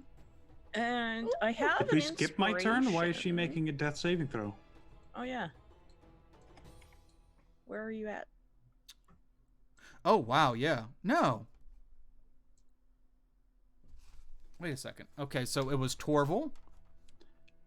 But Torval, you were confused. You were confused. She just got hurt, but that wasn't her turn. That was right, yeah. That was the okay. Umber Hulk's turn, and now Sarah, it's your Makes turn. sense. Okay. All right. Now I have an inspiration. Oh, you Or- have or you have mark off advantage. I have my advantage. So I'm Oh, gonna that's use that right. on the death save. Thank you, chat. Oh, that's good. That's good. Uh, That's good that you have an advantage. Yeah. Just cause. Okay. Yeah. Oh. Ah. All right. Okay. So one fail. We got Okay. higher. But it wasn't quite enough. Not quite enough. Okay. Derek, I'm anxious to meet PH's NPC eventually. Very excited about that. Spoilers. Hey. Yeah, I know. Twitter, It's all my fault for typing it into Twitter. Twitter. I wasn't looking for it. It was just there on my feed. And I don't even look through my feed really often. I was just on there to message somebody. Okay. Where we at here? So, yeah, Sarah, the life, slowly. You're going to find out where Cry is at soon. You're starting to walk towards the ancestral light.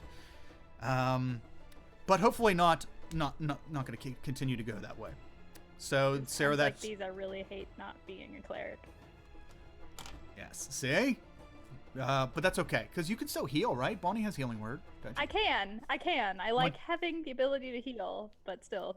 I can heal too. It's fine. Yeah. We just need to get you two unconfused. That's the problem when fighting an Umber Hulk. Its attacks aren't like straight up individually deadly, but if people are confused and can't help you, then that definitely hinders the whole thing. So let's go to the top of the order. Back to the top. Bonnie, you're up. Can I use my advantage? You don't have an advantage anymore.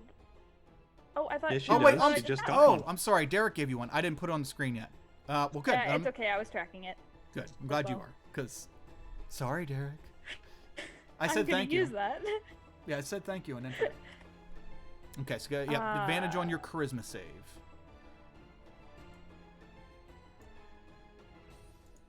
Okay. Unfortunately, neither one worked.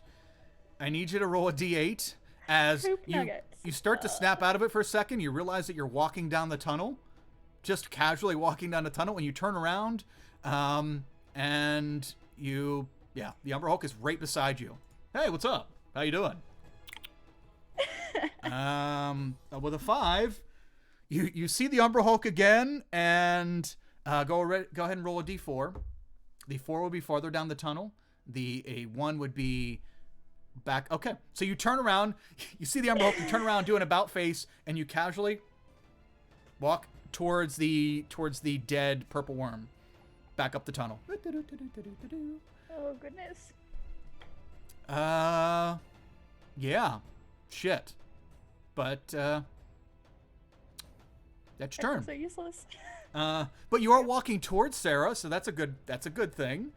And you're walking up towards Sarah and Torval. That is your turn. Next up, Gerald. Gerald is now close, so he has to make a move. Or he has to make a move. He has to make a charisma save. Go, Gerald, my straight D20 warrior. Okay, Gerald, you're doing great. You're doing great. Hang in there, kid. Gerald is going to walk in a random direction. Gerald's going to walk sideways towards the wall and just hold his hands up to the wall and continue walking. As though he was... in a video game, Yep. You hit the edge and you're just... Yep. He can't find the pixel that he needs to get out of there. So someone should really fix the AI in this game. Yes, it's terrible. so bugged. Who would have thought? D&D is not immune to AI bugs. Awesome. Okay, so that is Gerald's turn. He is now useless for the round. And Torval, it is now your turn. All right. Is that thing far enough away from me that I don't have to make a save? Because it walked away from me. That's all I remember. Yeah, he is only 30 feet away. He is exactly as far as the range. That jerk. All right. I guess. Although if he keeps chasing Hayes, then he won't be. Well, I rolled a 6, so let's see what I spend my turn doing. Yes, roll that D8. A 2. Nothing. Yep, a 2 is nothing, I think. Yep, 1 to 4, creature does nothing. Okay, you just... So, here's what I'm going to do. I'm going to take out a good berry, and I'm going to get real close to healing up Seraphinite, and then just do nothing. Just stand there. Okay, yeah. Tantalizingly close with the healing. You're just sitting there. Inches away. Yep, if she could only see how close it was to coming back. You start snapping out of it, you reach for the good berry, you got this, and you just freeze. Okay, Torval Halvin. Halvin's gonna be next level NPC. Sir, I think you need to put it in her mouth. Sir. Oh. Quaid, are you okay? Oh, God. Quaid's just trying to hold his guts in. And Halvin runs over and grabs the berry from you. I just put it in the mouth, right?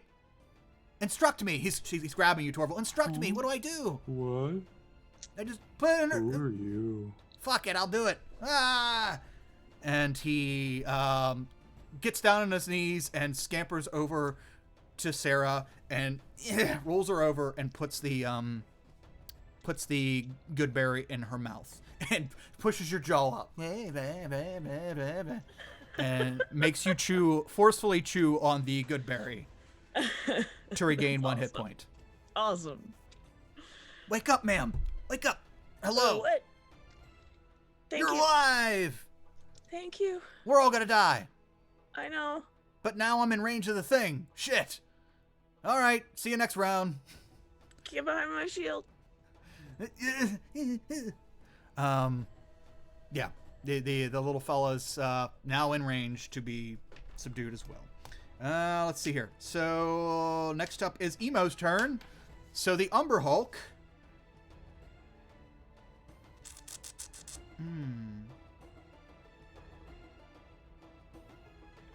How is it the Umber Hulk's turn? Didn't the Umber Hulk go after Hayes? Because didn't it move closer to Hayes? There's a I have it written down here. thing. I have the thing order. on roll 20 that you Yeah. and that everybody can see. Is it my And then we turn? can all I don't keep know. track. I did have it on there, but then I forgot because I refreshed the entire thing. But because I don't see roll 20 except for when I'm making dice rolls because I have all this other shit in my way. I'm just bugging. I know. It happens. It Okay. happens to every DM. It's Yeah, fine. because I have it at 18, so he definitely goes in front of Hayes. Okay. He's 30 feet from you. Wait, did you pass my turn? That's what I'm trying to Plus figure I- out because you have a 9 and it has an 18. But how did it get I 30? think you forgot me last round, because I didn't move, and this is the second time. Holy fuck. I'm Yeah. behind. All right, well, I'm going to make yours an 18 and make him a 9 just for shits and giggles because, yeah. Okay. Because I know you have to come before it because it moved closer to you. All right, so Yeah. make a charisma save, Hayes. Oh shit. We'll fix this shit in post. But we're doing it live, regardless. There we go. Okay, we'll do it live. Yeah. Trials and tribulations. Okay, what you got? 13. I mean, there is an instance in life where you would have 2 points. Like, in certain, like, basketball games, if you're 2 points away from doing something, you know... Right, I will use those. What are you talking about? Those Oh! points. Oh, the vigilance points. That's right. I was talking about basketball, but since you remembered you had vigilance points, 2 of them would put you What at is 15. What is this basketball you speak of? Well, you didn't see it, but it was actually happening at the compound. Mop was playing one-on-one with Is that where people get touched? with a halfling. So, yeah, the advantages have to be called before the roll, but the vigilance points can be used after. Okay, so I will use before the mine. results. Yes. Use yours to pass the charisma save. Phew. Okay. So you feel a weird, sickening feeling as the Umber Hulk marches your direction and gets closer. What is this? And I will get away from me. I will cast Eldritch Blast. Eldritch Blast. 16. Like every good world.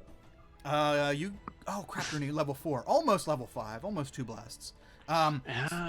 Eldritch Blast. So you send out an Eldritch Blast, and it flies through the cave, and unfortunately, just goes over the creature's shoulder, and probably about a foot to the right of its shoulder, and hits off the cave in the back. Sarah, you're waking up, and you're now coming to. You have your shield over top of the halfling who's trying to get you up, and rocks fall down from the ceiling next to you. Rocks fall, everybody dies. No. Yeah, Oh, maybe no. maybe a cave in. No. It's just I'm an sorry. It's just an Eldritch Blast. So Hayes, All right. what else would you like to do? I will dash further down the cave, hoping that I will not encounter further monsters. Nice. Okay, so you Cast dash. spell, run away. Full 60 feet. Okay, you Oh. dash 60 feet down the cave. As you dash down, make a perception check. Row. Oh no. What is coming now? There it is. 12. Uh-oh. It sounds like there might be some kind of noise farther down the tunnel. Not in your immediate vicinity, but you hear something far, like, even running. You're like, what the fuck is that? Yeah, it sounds like there's something out away from your torch light farther down, maybe 100 or 200 feet down. Sounds like there's some kind of movement, like rocks moving down there.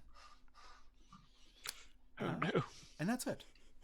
But you are safe and out of range. Seems you're stuck between a rock and a hard place. Next up is the creature. What does it want to do?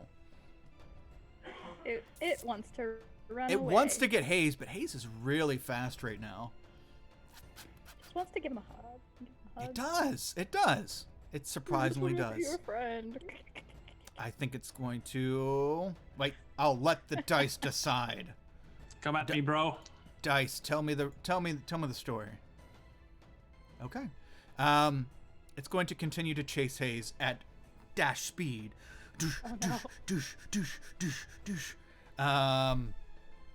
But still only getting within 30 feet of you, Hayes, as it's running. And that's its turn. But fortunately, as it does that, it gets 60 feet away from everyone else. So, 60 plus feet.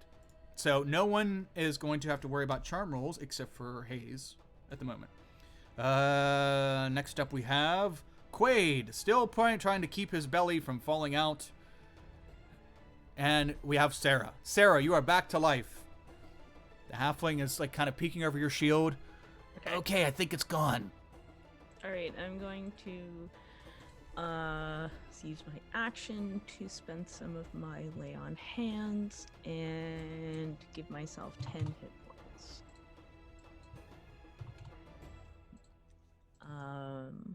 So she kind of puts her hands to her chest and waits for a minute and just kind of mutters a quiet prayer, and this sort of soft green light comes out and she looks a little bit better. And then she's going to make her way over to the poor NPC who is at the moment moving out. Quiet Quaid trying to hold his guts in. With And one I don't HP. have anything I can do with bonus action, but specifically. But I'm basically gonna just sort of try and help patch him up. Okay, so you're coming over and like you're looking at his patch job. All he did was essentially just tie a dirty rag around his stomach and trying to hold his innards and blood in. And you're like, oh no, and you're coming over. I have got like maybe some bandages or something, so I'm just gonna start staunching the wound. Okay, so you're coming over to help him, and you help yourself. Okay. Let's see. Next up, we are back at the top of the I should order. have 11 hit points because I came back with 1. Oh, wait. Why am I not seeing your hit points? Thanks to Goodberry, home of the Goodberry. Can I take you? Why? Your roll didn't show up. Is my roll 20 down or something? Oh, it's not a roll. It's my lay on hands. Wow. lay on hands. Yeah, I just take it out of my pool. So on my sheet. Durr. Okay, my bad. Paladins are really dependable. Yes. Yeah, no need Just for that saying. ruling. Okay, so back at the top of the order, Bonnie, you are allowed to have a turn. Welcome back. Ah, thank God. Can I still see it? See it? No. Torchlight's 30 feet, right? I have dark vision. To 60 or to 30? 60. Yes, you can see it. You see its like black silhouette. You can still see it. Sure. Good. Yes. I am going to Scorching Ray. It from here. The range is 120 feet. Nice.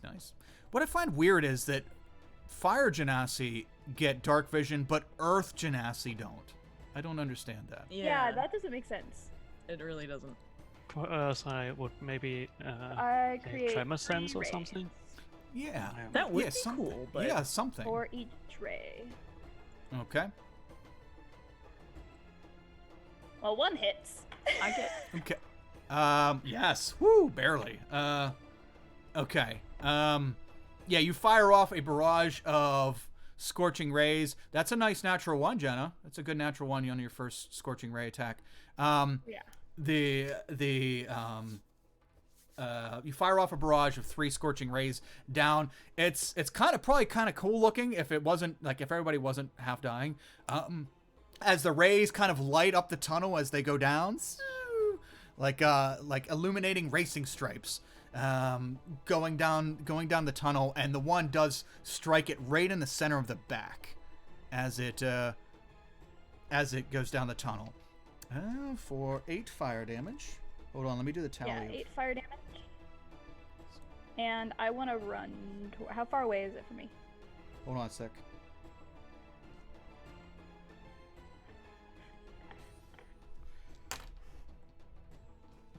Okay. How far away is it? Wow. 60. And then you moved 30, so 90 feet from you. Oh, wow. Yeah. You wouldn't have been able to see it. Shit. But, okay. Close enough. Well, I was about to say I'm gonna move toward it. Anyway. So, Okay. So you move 30 feet towards it? Yeah, I moved 30 feet toward it, and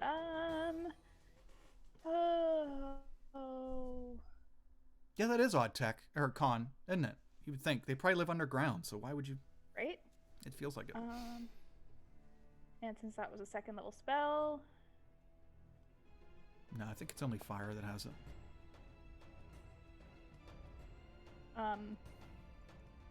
this is when I hate not having spells that I am used to. I can't Okay, just like. Yeah. I think that's all I can do. You can use your bonus action to command Clyde to do something. Yeah, can I have him dash toward me? Sure. Mm-hmm. You can, and he will obey. But not an obey, and more so he wants to because he wants to be close to you. And he can move. He can dash. Yeah. Yep. Yeah, you can tell So him. I'll have him dash 60 feet. Okay. So Clyde will zoom past Torval, Sarah, and Halvin and fly down, much like the Scorching Ray, towards you, Bonnie, and he catches right up. So you and it are side by side. Dope. Awesome. Okay, next up we have Gerald. Good. Gerald's glad he's not confused. He finds the pixel he's looking for in the wall and manages to get out of the glitch. He turns around and looks a little confused for a second and goes over and begins to heal. Comes over with you, Sarah. I have him. Get your friends and let's get out. The thing is going down the tunnel. Let's go that way. Okay? We can have the rest. Once we get out, we can tell the rest to come in for the worm. Let's go. And he uses... he's going to use this action to have this conversation with you and begin to, open up the bandages that you guys are doing on Quaid's stomach and healing word Quaid in the belly. And that's his turn. He's going to start ushering Quaid over towards the dead purple worm so that you guys can get out. Because you can kind of squeeze around the side of the worm. There's a little bit of room. As long as you're careful and you don't hit the spikes, you can walk around the side of it to get out. And that's Gerald's turn. Torval, you're up. And you're finally coherent. Hooray. Okay.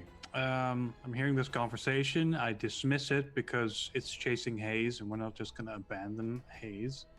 That would be mean. I'm going to walk up next to Seraphonite and say, I think I stabbed you. I'm sorry. And then I cast Cure Wounds on you. which I can do. Oh, thank you. That was my last spell slot. Thanks. That's right. I I forgot. didn't. Ranger. Oh well, there it goes. Ranger kill. 4 whole healing points. 4. Sweet. Yeah, I'm not good at it, but I can do it. And then I keep going after the beast. Okay. So you move over the 10 feet. Now, is it even? No, she didn't get to move yet. No, yeah, she did. She moved over. Okay, so you move over the 10 feet over to Quaid, and you talk to Sarah. You heal her, and then you move your remaining 20 feet. Yeah, 20 feet of movement down the tunnel. Okay, so you can see Bonnie up ahead of you. Bonnie is about 40 feet up ahead of you. Yeah, And she's shooting spells at the thing. Yeah, the cascade light works going down the hallway, and awesome. Okay, next up we have Halvin. Halvin's, yeah, okay, follows you over, Sarah, and Halvin grabs Quaid around the waist. Come on, buddy, let's get out of here, and begins to kind of drag Quaid out of the tunnel. So those two are now making their way around the side of the worm, and they're still within view. You can still see them because they really have to be careful so they don't hit the spikes on the side of the worm, but they are making their way, scooching their way along the side of the worm, trying to get out of the tunnel. I'll be back, I promise, as soon as I get him out.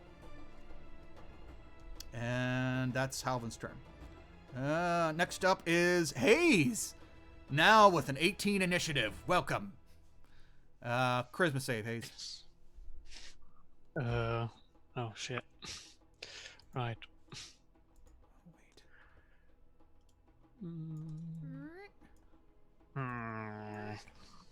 Wait. There we go. No. I didn't make it.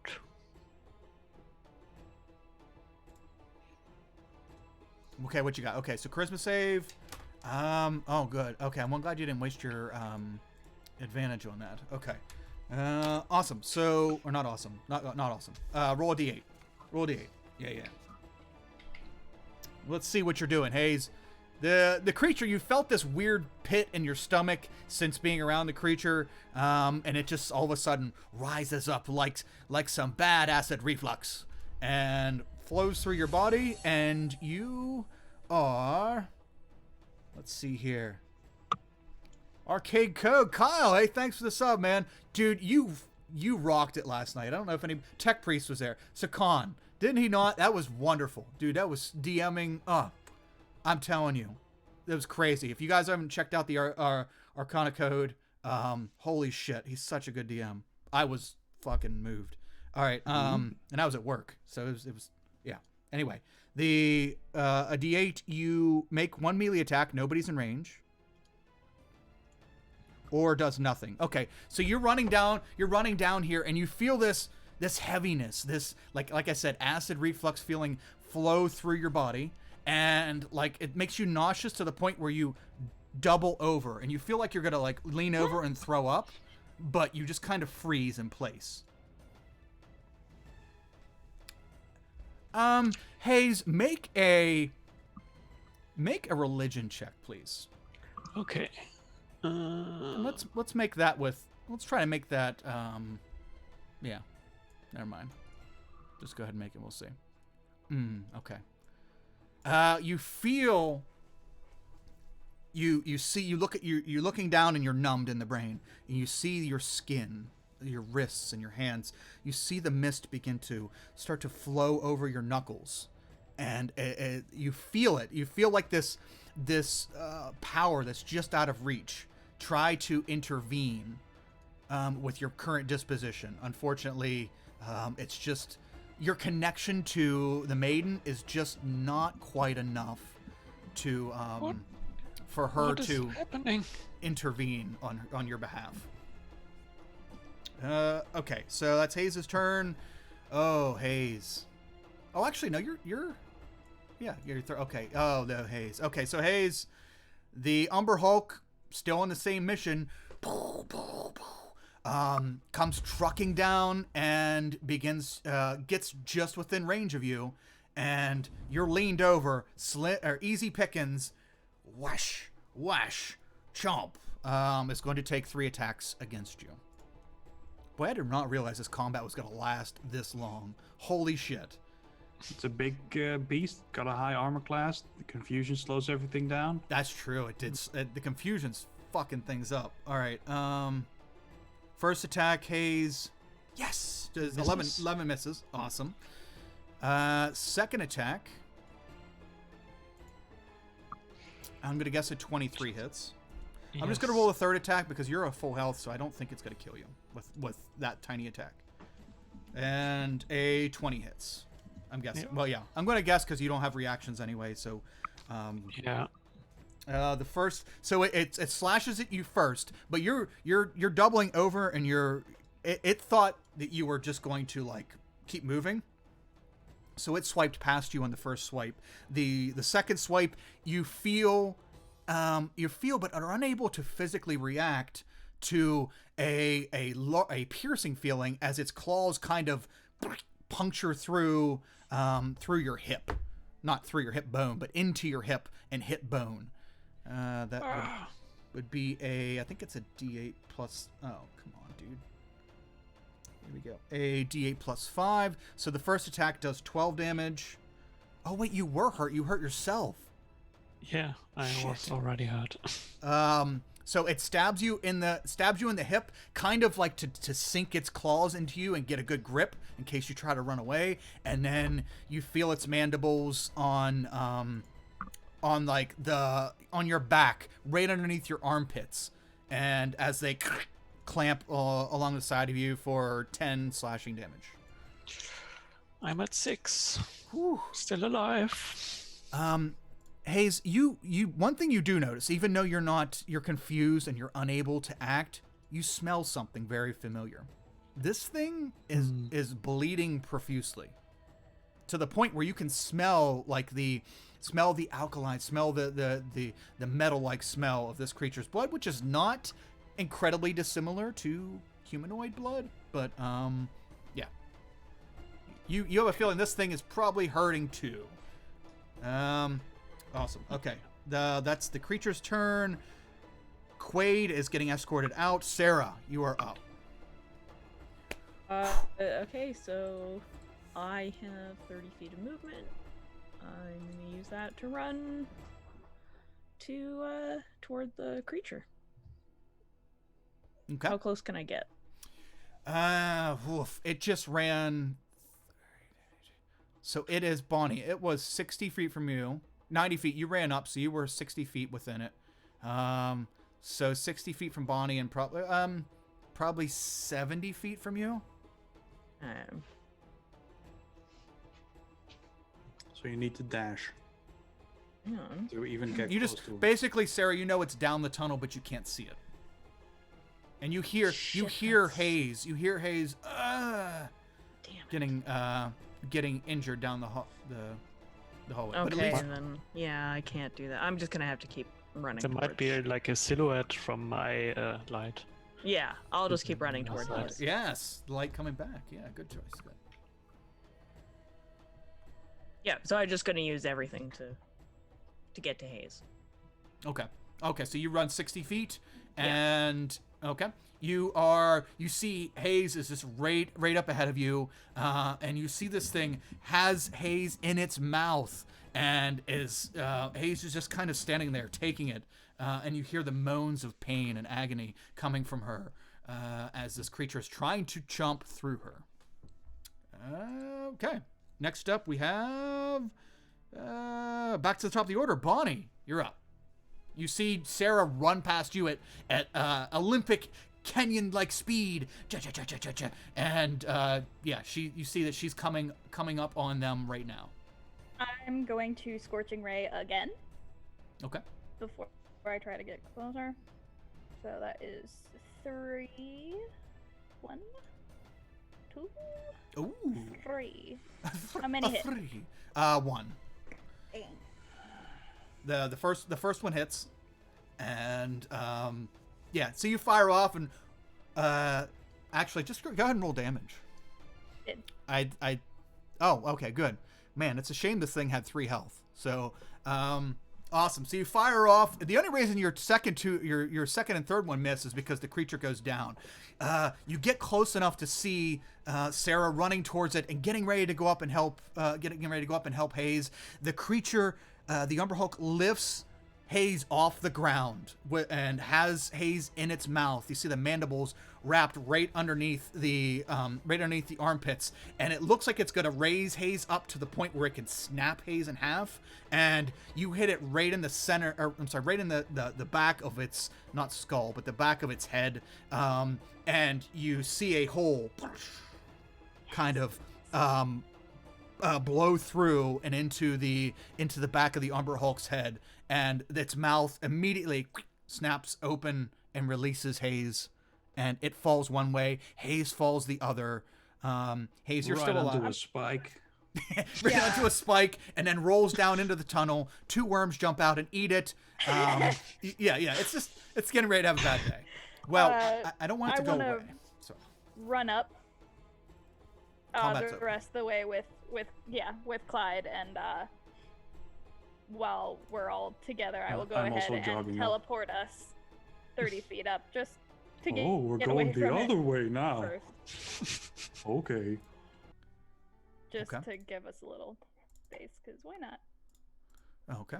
Oh, where? Oh, that thing was scary. Did you Is teleport us everyone toward? okay? You teleported Toward us our toward the friend. entrance. Okay, so we can get out. Okay. Yeah, just immediate relief of not being near them, the dead thing. So Okay. You Okay. should get out. Yeah. You should eat a good berry, Hayes.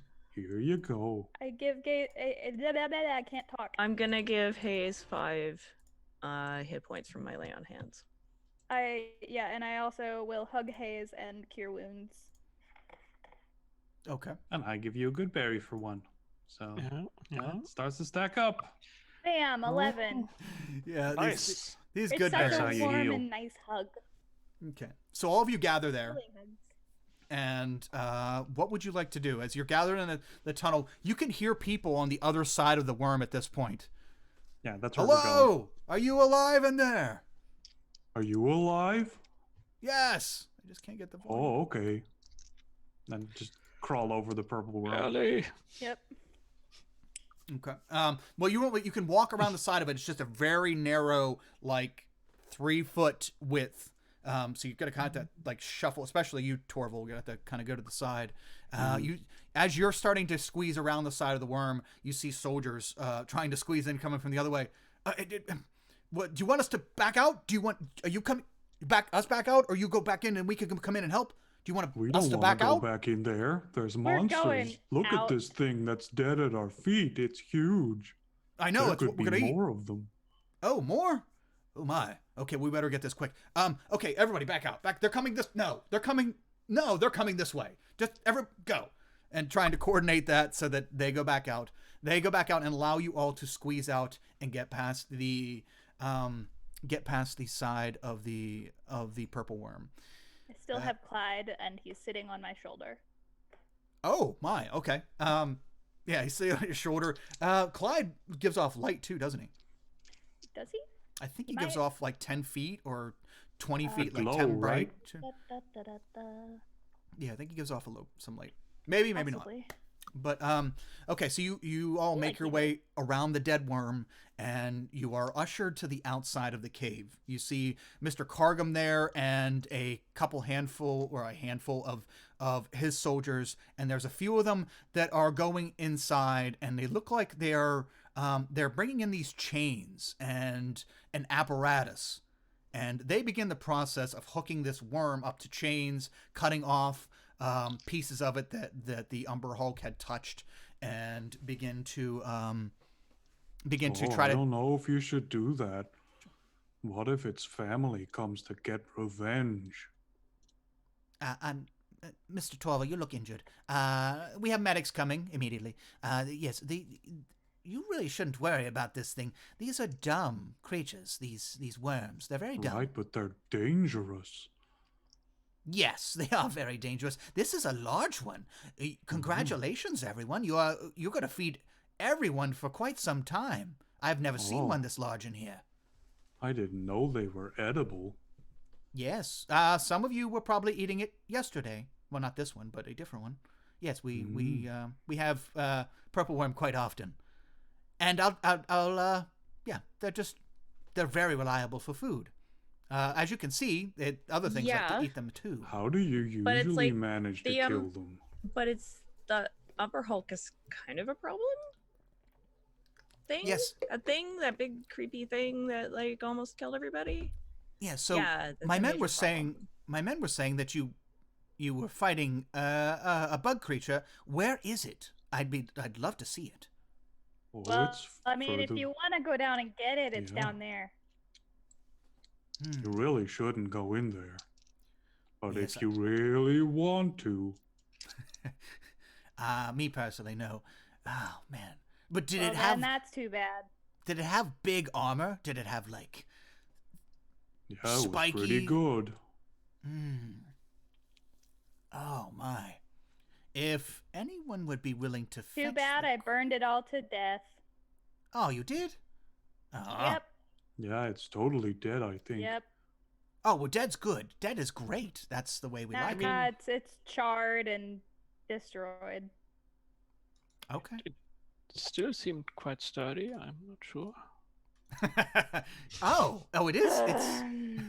It's if anyone would be Yeah. willing to go get the carcass, it would No. Be my mean a lot. guest. One, Hard two, pass. I'll go three, get not it. it. I'll go get it. Fine. And she turns around and goes back inside. Oh, Well, I'm not gonna let Bonnie you is go like clutched alone. onto your And then shirt. I just Nope. like hang my head in my arms and I walk after you. Okay. Yeah. Trying you to hold you both. Bonnie's but if they want to, they'll keep walking. Bonnie, I don't know what you'd like to do. Hayes, I'll sigh and I'll go with. Hayes, the medic's probably gonna recommend that you don't go in there. yeah. Uh, I'm not I feeling mean, so you well. got a lot of healing from us.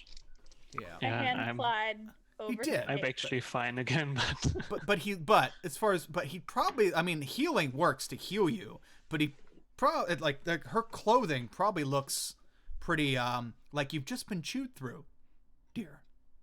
Doesn't quite have the armor that you do, so it wasn't. Can see more physically. I pass Clyde onto Hayes's shoulder before I leave. Okay. So she burns to death? Is that the goal? No, Clyde is not dangerous to my friends. Yeah, I don't think it gives off. As long as they're not made of paper. Yes, your paper mache companions are It is in friendly to danger. me and my companions. It's me, a paper mache golem. Ah! Paper mache golem.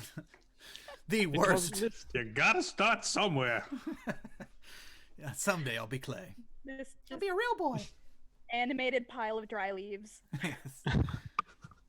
So okay, Well, so still then. so luckily, Torval and Sarah, you head down, and Bonnie now, you head down the tunnel and you begin to drag this thing's carcass up out of the tunnel. You see numerous soldiers, Kargam's private soldiers, and begin to start to drag the usable pieces of this purple worm body out of the tunnel.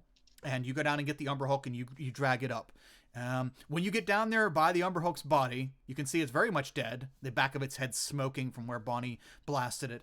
And but you can still hear like movement and things down the tunnel.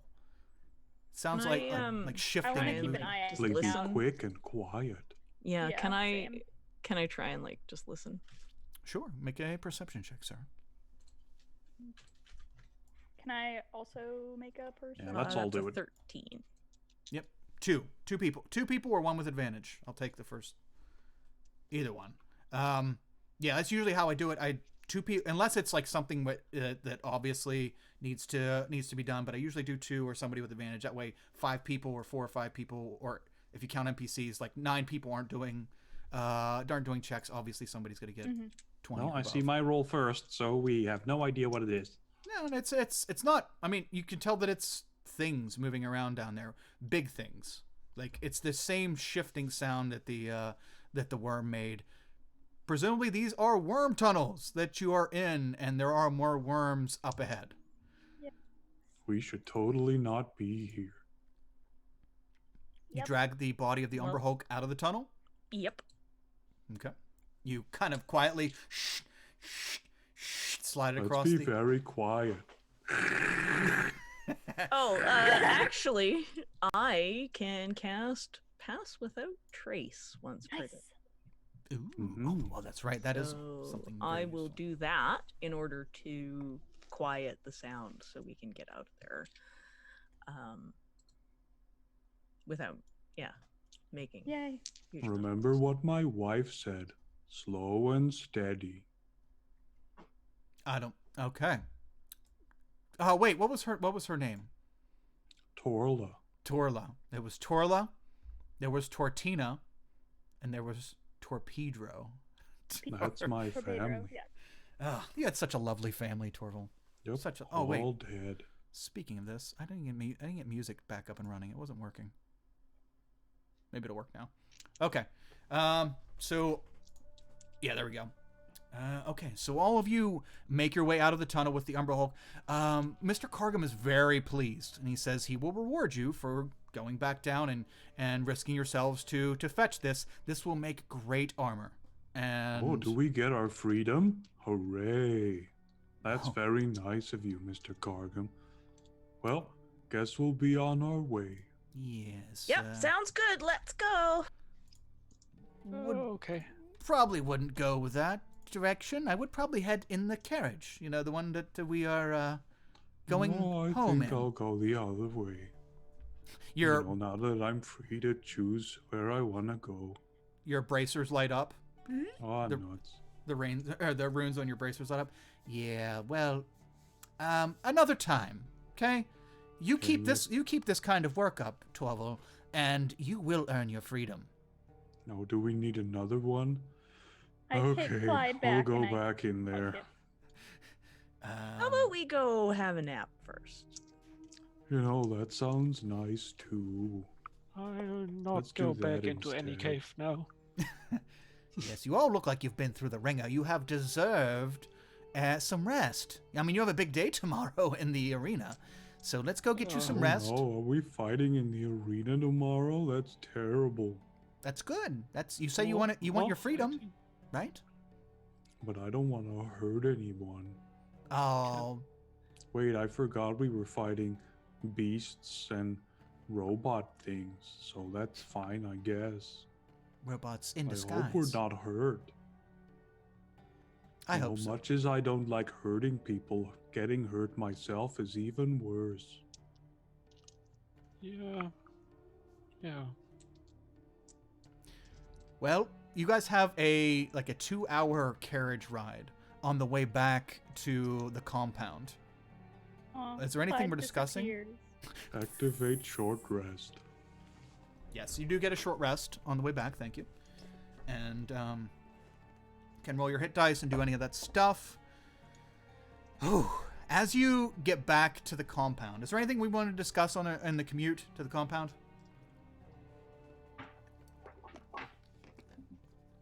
No? Okay. Awesome.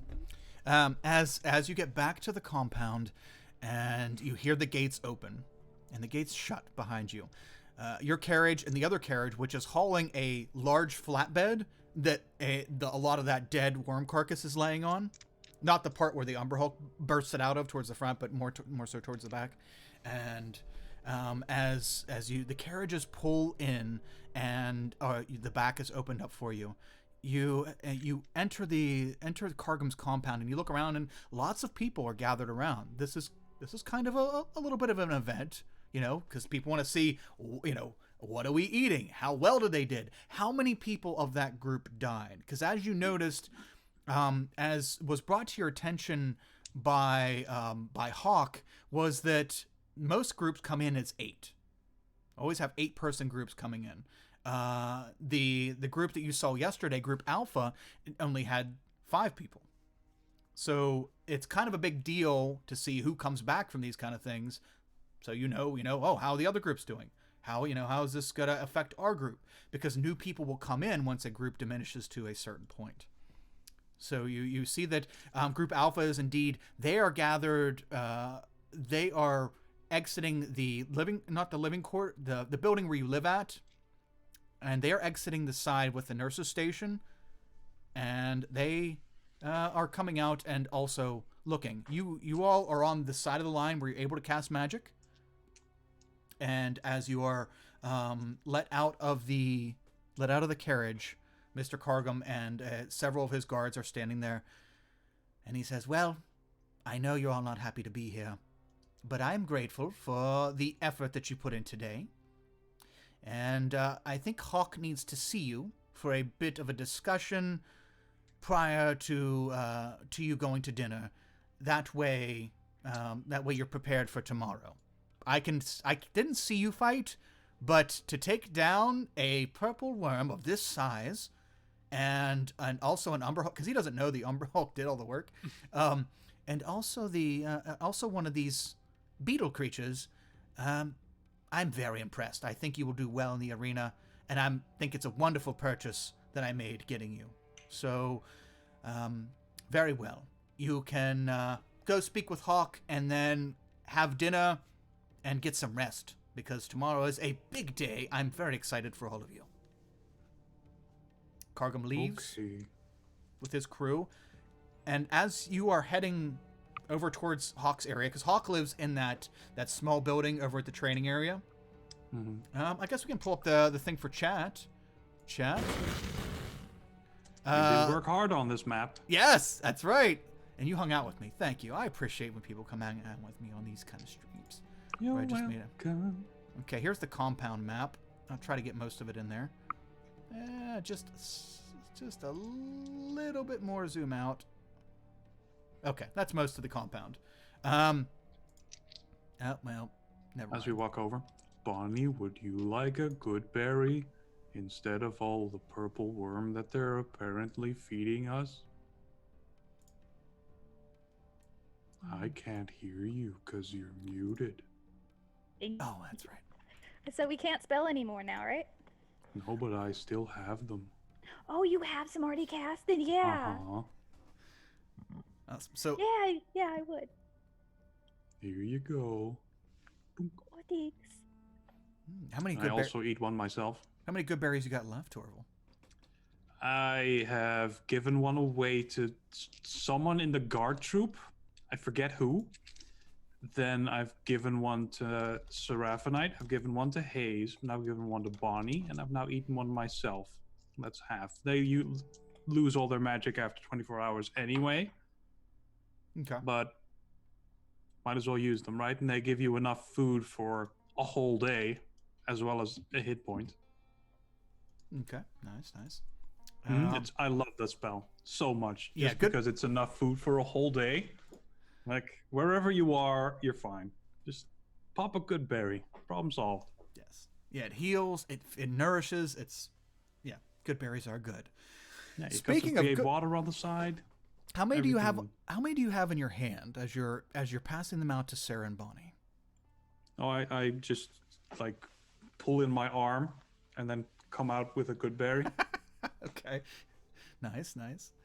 Okay. So Because they're in whatever storage capacity I have inside the shell. Sure. Yeah. So you pop out and you hand out 2 good berries. As the 2 of you the 6 of you are making your way around between these 2 carriages, and you're passing the large flatbed with the dead worm on it. You see Mop is next to the dead worm, kind of like rummaging on it with her bare hands. You hear as she's like has her hand right underneath the skin of the purple worm and pulls her hand out, and you see her hand dripping with blood and guts, and she says, "Oh, I'm so happy you're all back. Very happy to see you again. You're all so beautiful. So how did it go? I see you got us some dinner for a while. That's good." Yeah, it was a tough fight. You know, this thing used to have an Umber Hulk in it, Oh, that's disturbing. right? It was really scary. I'll make sure I go through it and make sure there's nothing to do with the Umber Hulk in here. They should know better, but I will double check just to be careful, okay? It might have laid eggs in there or something. I don't know. Ew, that sounds gross. Right. Well, here, and she has her like bloody, gory hand. She kind of wipes it off a little bit, and she has this very familiar-looking circleware. Here's a gooberry. You might need to wipe it off a little bit, but here's another gooberry, Torval. Oh, Here I you thought go. that was a vegetable. Oh no. Well, no, we just call it gooberries. It's actually like a pimple of the purple worm, but they're delicious. You know they are. You tried them. I thought so, but now I remember that I'm a vegetarian. Maybe there's gonna be a problem. Oh no. I should go to the doctor. Oh, we And have. I'll wander off. Okay. We have a nurse. I'll wash it off for you, Torval. Don't worry. I'll see you later. I love that guy. So anybody else want a gooberry? I've wandered off too. Hello. I kind of gag and wander off as well. Okay. Have a good evening, everyone. And she goes back to pulling things out from the purple worm. So yeah, Gross. hope you guys enjoyed your gooberries. And also an unsustainable retroactively, economy because they're no. almost impossible to kill. Okay. Do we make our way over? Where do we go first? So you can see. Actually, let me paint a picture for you. Okay. As you're walking, you walk across the line, the runic line that disables or that alarms people if you use your magic. You still have your bracers on, and the runes are lit up, so you're incapable of casting magic at the moment anyway. But as you walk across the line, you see that there's some kind of something set up over on the training area. They look like multiple scarecrows set up in the training area. A line of 6 scarecrows. Darn birds. And you can see Hawk with what looks to be like a cauldron, a small cauldron in front of him. He's sitting cross-legged. The Goliath is sitting cross-legged with his eyes closed and his hands on his hips over top of this cauldron. And you can see the steam, the small fire underneath, and the steam kind of just going across his face, and he's just sitting there with his eyes closed, still. What would you like to do? I mean, you can kind of go anywhere you want now. It's freedom. I'm gonna continue on to see the nurse. Okay. You head towards the nurse. Sarah?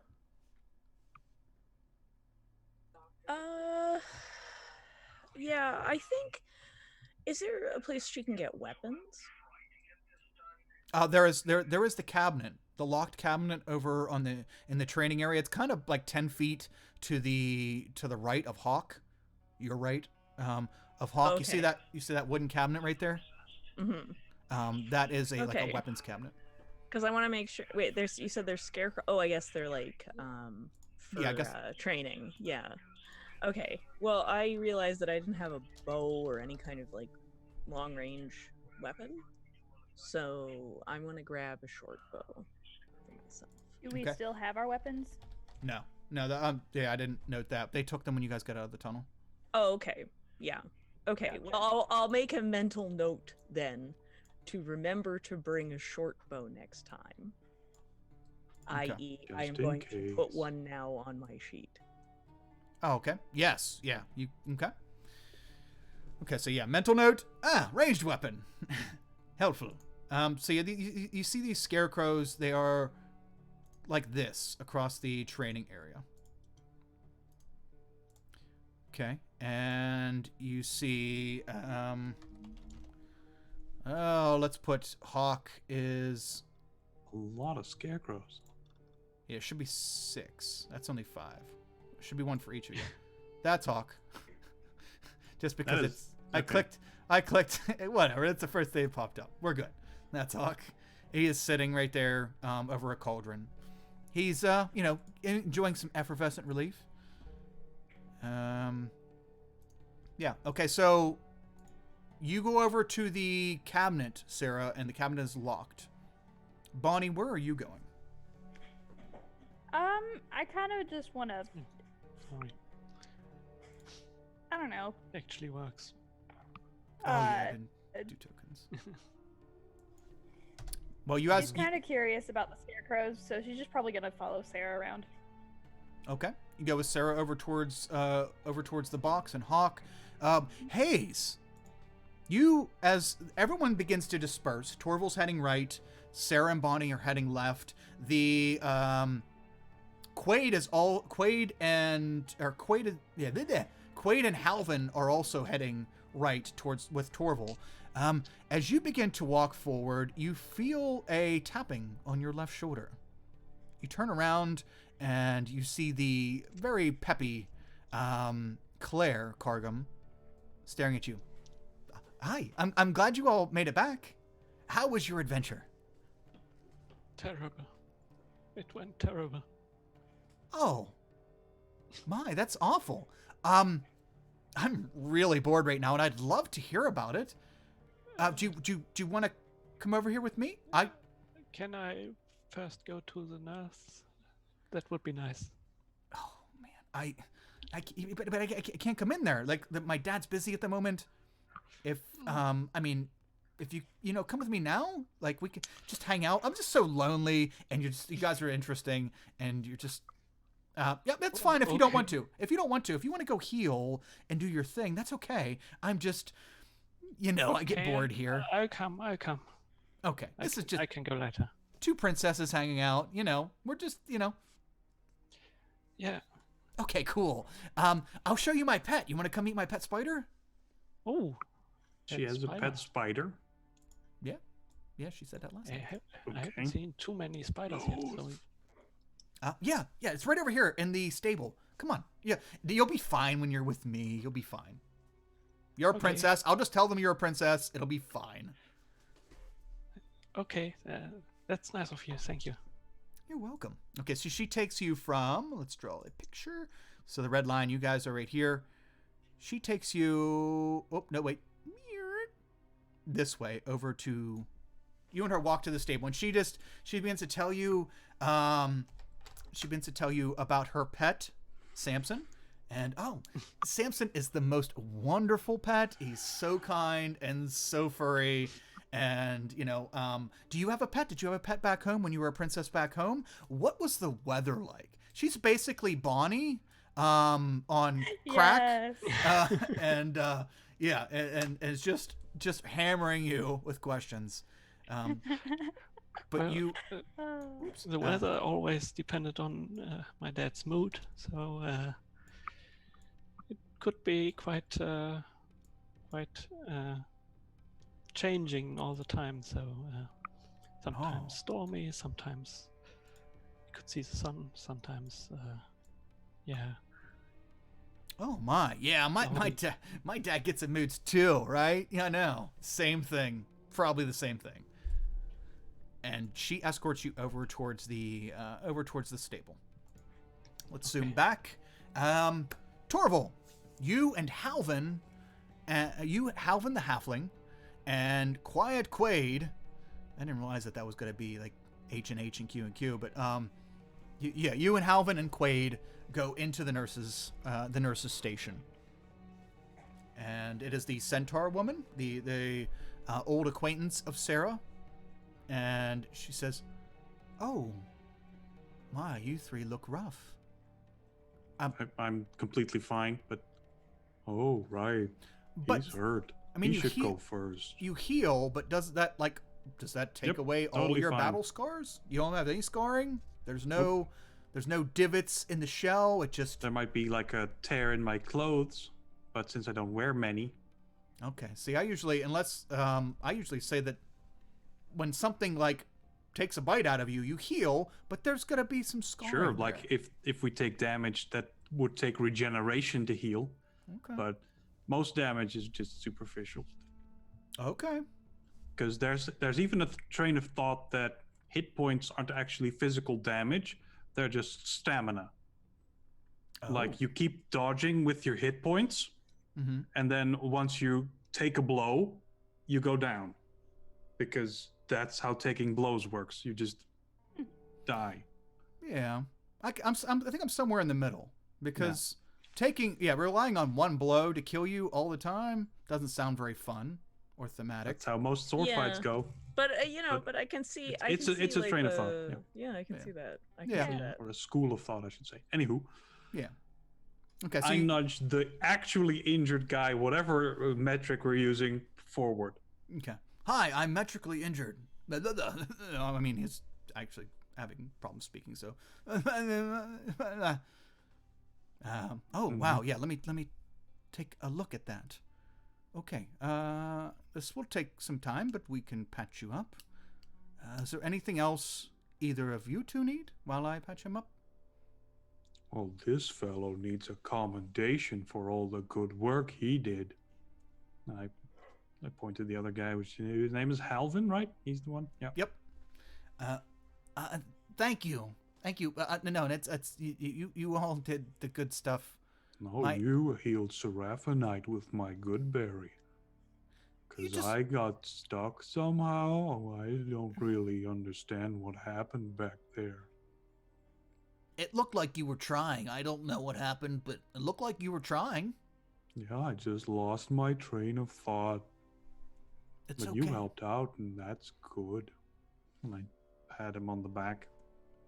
Oh, thank you. No one ever thanks me for things, so that's pretty cool. I like it. Feels good in the belly. And then I'll point back at the nurse. But you asked what I needed. I'm, as you can see, a turtle. And I'm a herbivore, which means I don't eat meat. Do you understand? Are you talking to me like that as though I'm slow? I don't know. Lots of people don't know about turtles. We're pretty new. Okay. I do know. Oh, good.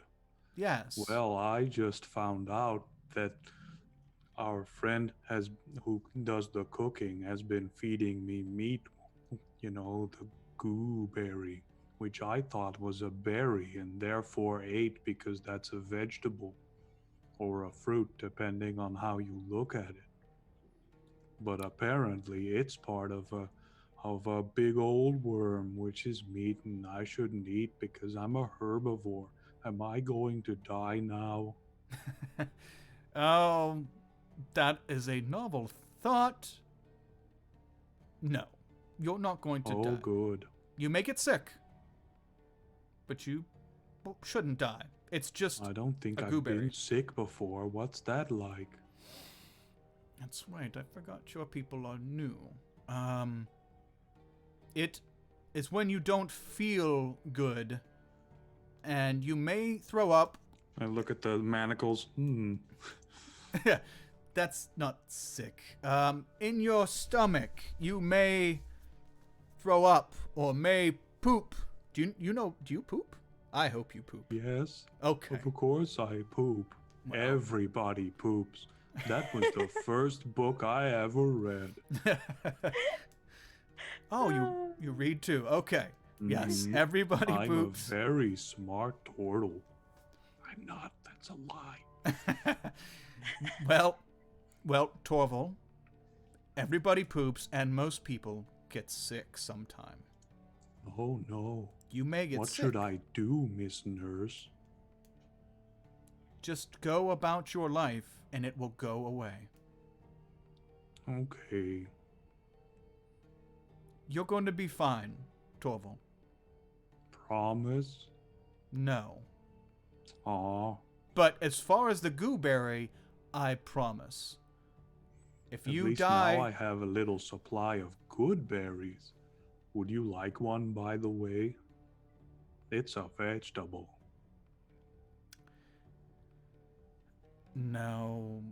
You see her like mulling it over for a second. No. I used to eat good berries a lot. Not.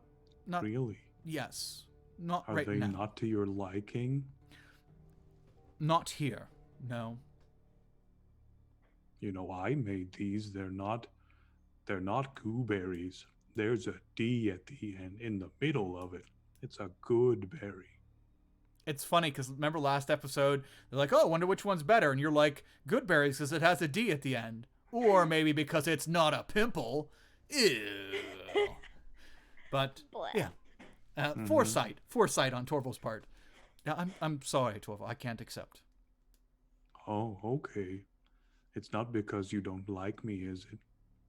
No, I do like you. Hooray. Okay, then. I'll let you get back to healing our friend.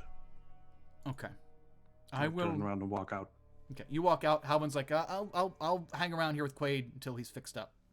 Yeah, I thought you would. Yes, the plot demands it. Awesome. So you. Oh no, wait. Oh, wait. Cue romantic scene of him holding his hand. You're gonna be okay. We're gonna get through this, buddy. You'll see. Me and you. If Out on- I could take your pain, I would.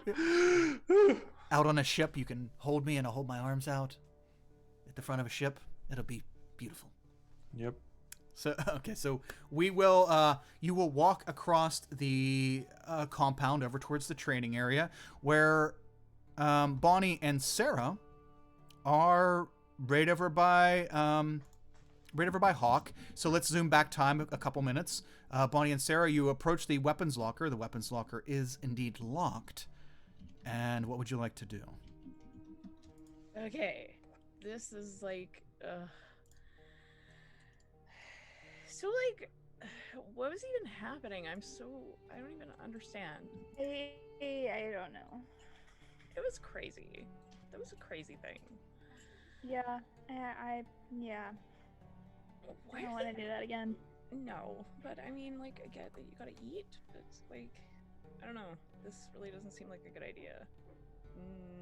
No wonder they're just kidnapping people, because Yep.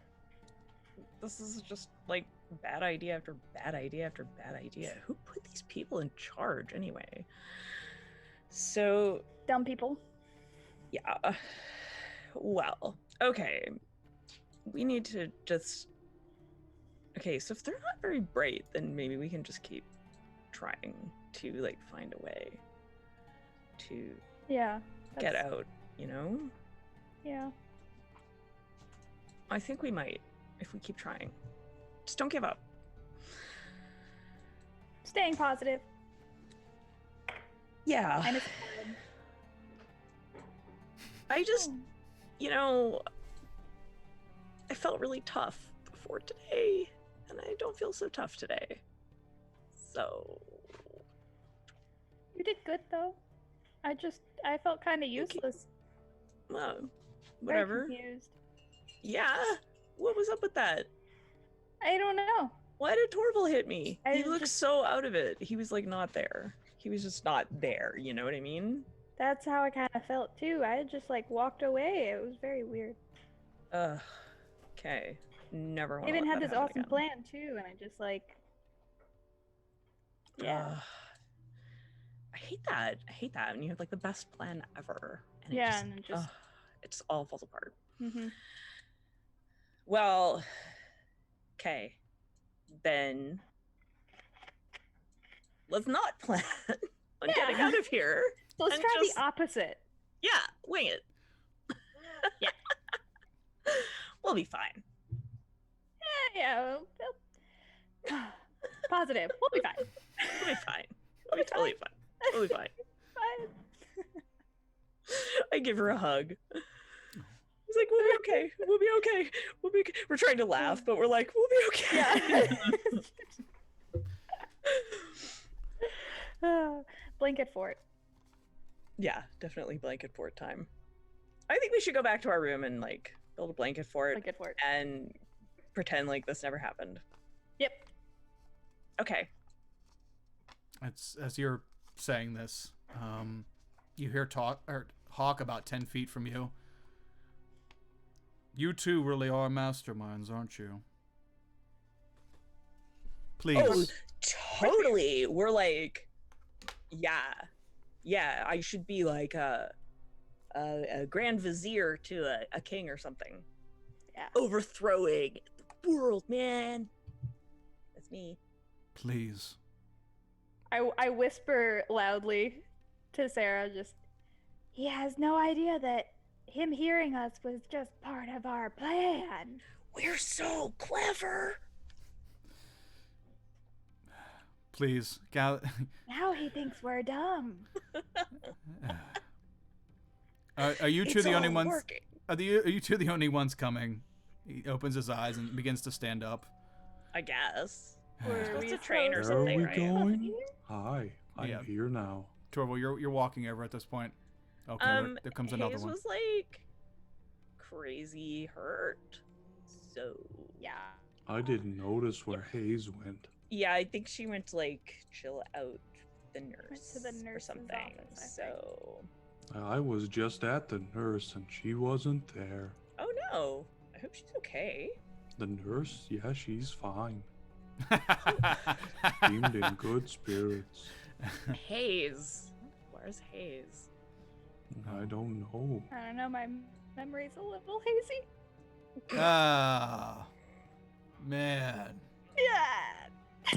Maybe she went to sleep. You're gonna. She's gonna Yeah, be. You're gonna have her maybe. steaming if she if she hears you talking about her like that. I missed her. Oh. Ah. Nice. Well, Mr. Hawk, would you like me to go and check in our room if she's sleeping? No, we have to begin soon. The energy Okay. is. The energy is Sleeping? right. The energy Okay. is right.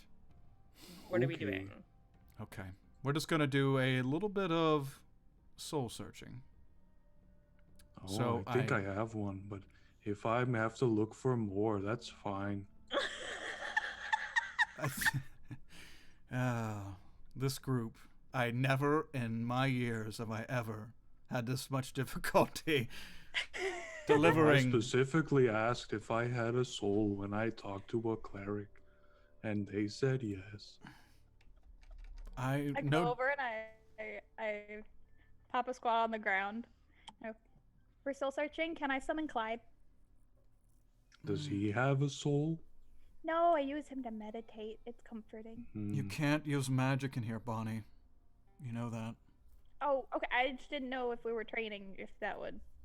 That's why I asked. Okay. We are training. Please pay attention.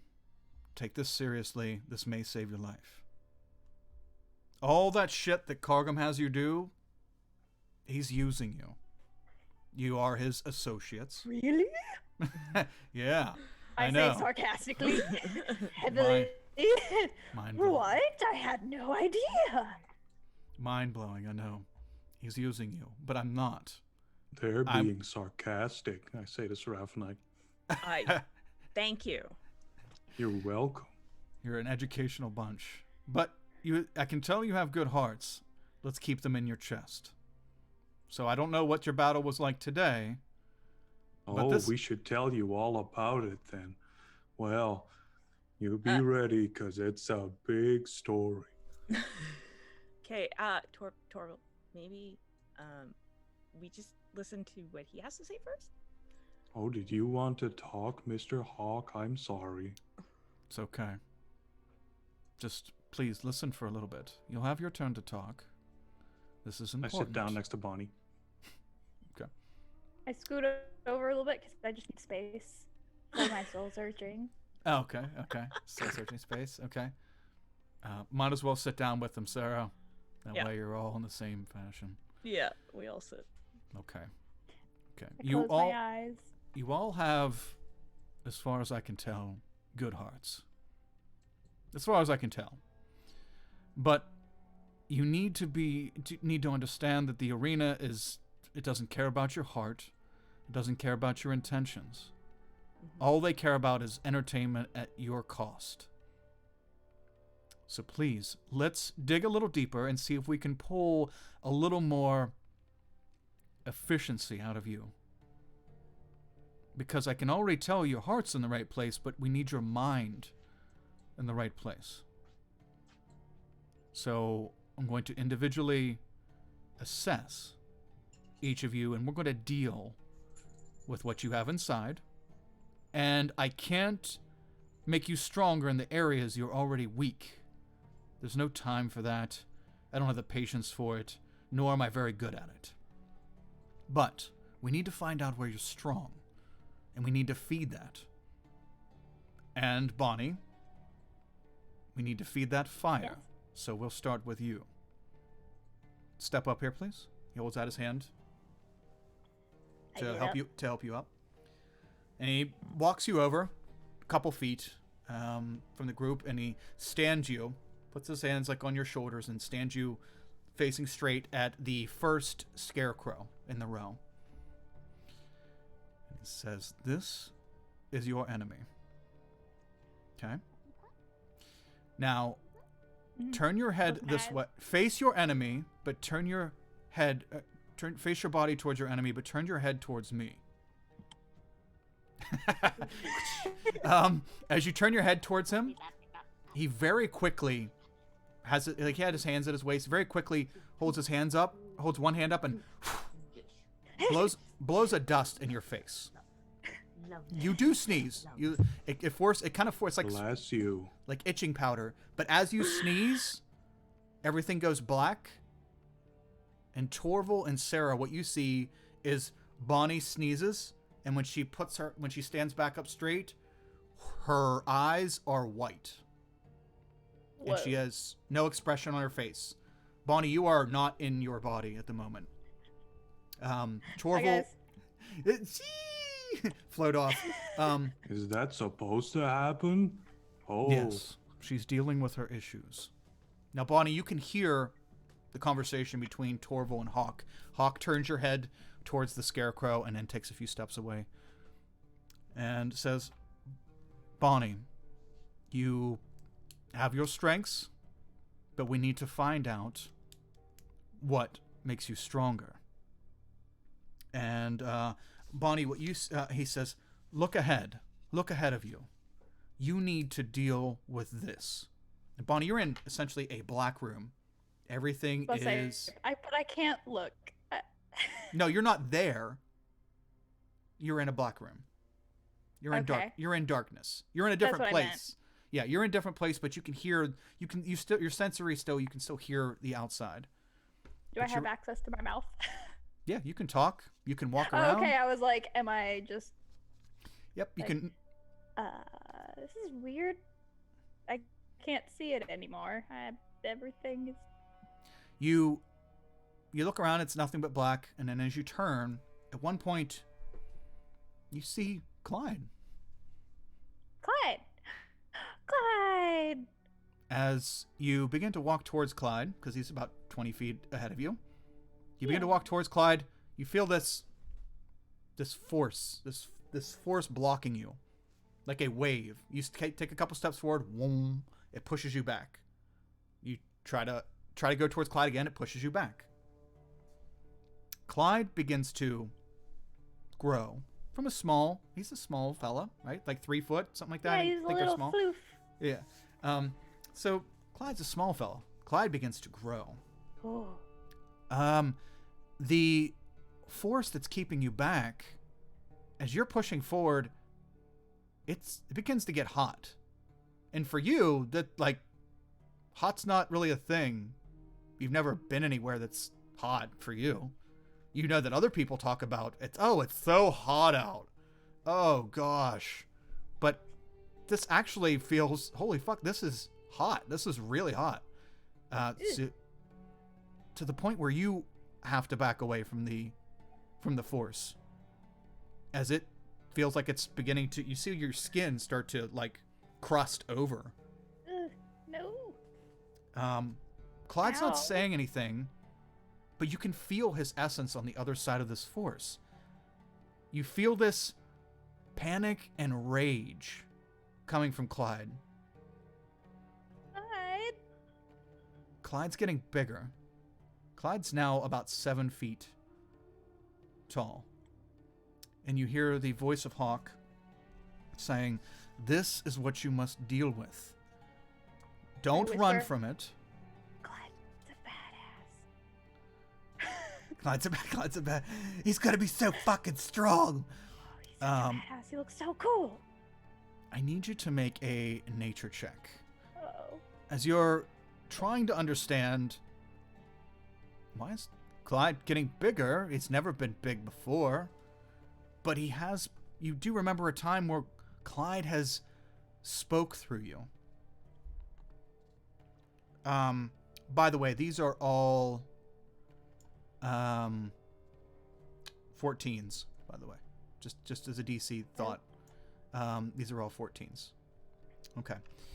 You're trying to assess Clyde. What is going on with him? He's getting bigger. That's cool. But as he's getting bigger, this force... Not cool. It's warm. But yeah, between you and him it's like pushing you. Like whoa, Clyde, like you have to keep moving back because Clyde's getting bigger, and your area of safety is getting smaller.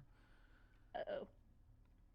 You kind of try to assess Clyde's disposition, and you realize something, that this feeling is pretty familiar. This is kind of how, like, the feeling he's projecting. Few minutes as this whole thing's done. He's projecting a feeling at you that you have had when you've lost control. When you were in your circle with your people, you were this feeling, and this is when people got hurt. I need you to make a wisdom saving throw. As the feeling, the force, and the heat that's pushing you backwards, it's not too big of a threat because you have, I mean, this is all dark space. You can just keep going forever, presumably. But when you back up into another wall of hot, fiery force. Big money, no whammies. Oh. Nice. So you put your hand out, and and these two walls, for a moment, you will them to stop trying to crush and for real melt you. And you try to focus your energy, and you focus it enough to stop. Clive stops growing for a second. And you hear Hawk's voice. Good. Realize that this isn't just your problem. This is everyone's problem. Whatever you're dealing with is just a representation of you. Now, you need to find a way to deal with it. Bonnie, how would you deal with it? If you could do anything, like if you could do anything that you normally can do, you can cast spells and all that shit. If you could do anything, how would you try to, whether it be skill checks or spells or whatever, you can tell you can't hold this back much longer, so this is going to have to be a decision made in 10. Oh, crap. 9. Oh, no. These forces are pushing on you. 8. 7. Pressure's growing. 6. Can I, 5. wild shape into something that Sure. may be heat resistant? 4. Or, Sure. oh, It's up to you. crap. 3. 2. 1. Absorb elements. Okay. You use your absorb elements reaction, right? Okay, so the pressure pushes on you, and the way absorb elements is when you take damage. Was it you take damage, elemental damage? You can, all damage from that is. It is halved oh, well, I don't or have it in here. It's further. It's a reaction, I believe, when you take. You take elemental damage, and I think all further damage from that type until your next turn is halved or something like that. So we're gonna. Elements. That's fine. We're gonna. Yeah, lessening. Yeah. Okay. So, to quantify this, make a spell attack, please. Okay. So I would be. And where am I? Also 14. The goal of 14. Okay, so it's a d20 plus 6.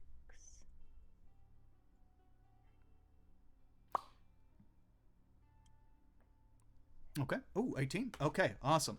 So you cast absorb elements, and as this wall is like right here, you feel it like it's like it squishes you. Bloop. But when it does, you snap out of it, and you open your eyes, and you see a scarecrow in front of you on fire. And you are back out with the rest of us. Torval and Sarah, what you see while Bonnie is standing there. Now her back's turned towards you. Her back is stiff and facing towards the scarecrow. Hawk has turned her head towards it to make sure that she's facing it. What you see is her body remains stiff, and you see this fire begin to lick up the sides of her body and begins to grow like Dragon Ball Z begin to grow. Dang. And grow and grow. Hawk actually has to back up. Avatar state. Yep. Yeah. Hawk's Is like, this supposed to happen? That Yeah. doesn't seem right. yeah, slide back a few feet. Slide, and Hawk tells you to back up. He also backs up off the platform, and I'm just gonna go get a bucket of water. No. You see as all her fire whoosh, like flushes forward in a sideways pillar of flame and burns the shit out of this first scarecrow. And the scarecrow lights up and turns immediately, like begins to burn to the ground. Bonnie, that's when you wake up. So what we're gonna do is we're going to I saw Clyde and he was a badass. I know I'm running over. Does anybody need to bail within the next 5 minutes? Madfish, I know you got shit going on. Oh, okay. So yeah, what we'll say is the whatchamacallit. So this thing's done, and Bonnie, when you wake up, when you open your eyes, you see that the scarecrow is done, and Hawk looks at you and he says, "You did good. You dealt with what's bothering you. You used what you are strong with, and you dealt with the problem. You need to learn to deal with problems with what you're strong with and don't run away from them." You will, Bonnie. You got 2 successes out of 3. So you get 2 bonuses out of 3. So for the time being, you can write this down on your character sheet, or just note it. You have advantage on concentration checks for spells, on all concentration checks, and your fire spirit, Clyde, has advantage on all of his attacks. Also, he's wearing shades now, so he looks cool. Yeah. Yeah. And it's like the shades, like the Thug Life shades in the meme, like they slide across. And they're like pixelated shapes. Yeah. Oh, Yes. You feel somewhat exhausted. You feel like you just worked out for about 3 hours, and it's been a while since you've been on the treadmill, so Oh yeah. you're A exhausted. little winded. Yeah. But Hawk says, "I'm very, very happy that you did that well, and I hopefully you take something from this and learn how to grow." And Wills, thanks for the host, man. Appreciate it. He turns his head down towards you, Torval, and he says, "Well, looks like you're next." Are you gonna light me on fire too? I don't think I'd like that. No. I not. flopped down on the ground and Okay. As you flop down, Torval, he looks at you kind of nodding. No, I'm not. And that's where we're going to end this week's game. As Torval stands up to figure out what he has to do for his task. Hayes, I didn't forget about you. You got things going on right now. You are dealing with one bubbly ass princess. But we will tend to all three of the rest of your. I'm very much looking forward to the princess scene because that's going to be just a mess. Oh, it's gonna be great. Yeah. No. Can we open with that next time? If you'd like, sure. We can cut I would really like that. Yes. Absolutely, sure. So, thank you everyone for joining us this week. I had so much fun, and I've been waiting for this. Like, I really wanted to wait for this little like spirit journey thing to kind of see how it paces out for each of these characters going forward, at least in the immediate future. So, thank you everyone. Thanks for the sub, Kyle. Appreciate that. And Wills, great to have you around. Thanks for sticking around for us. Mithras game coming up. I've been doing my research a little bit on your videos, so thank you. And yes, let's do our outs. So Jenna, can you tell us where to find you, who you are, and yeah, any closing thoughts? I'm Jenna. You can find me at AspiringDM on Twitter, and littledragonscribbles.com and on Instagram,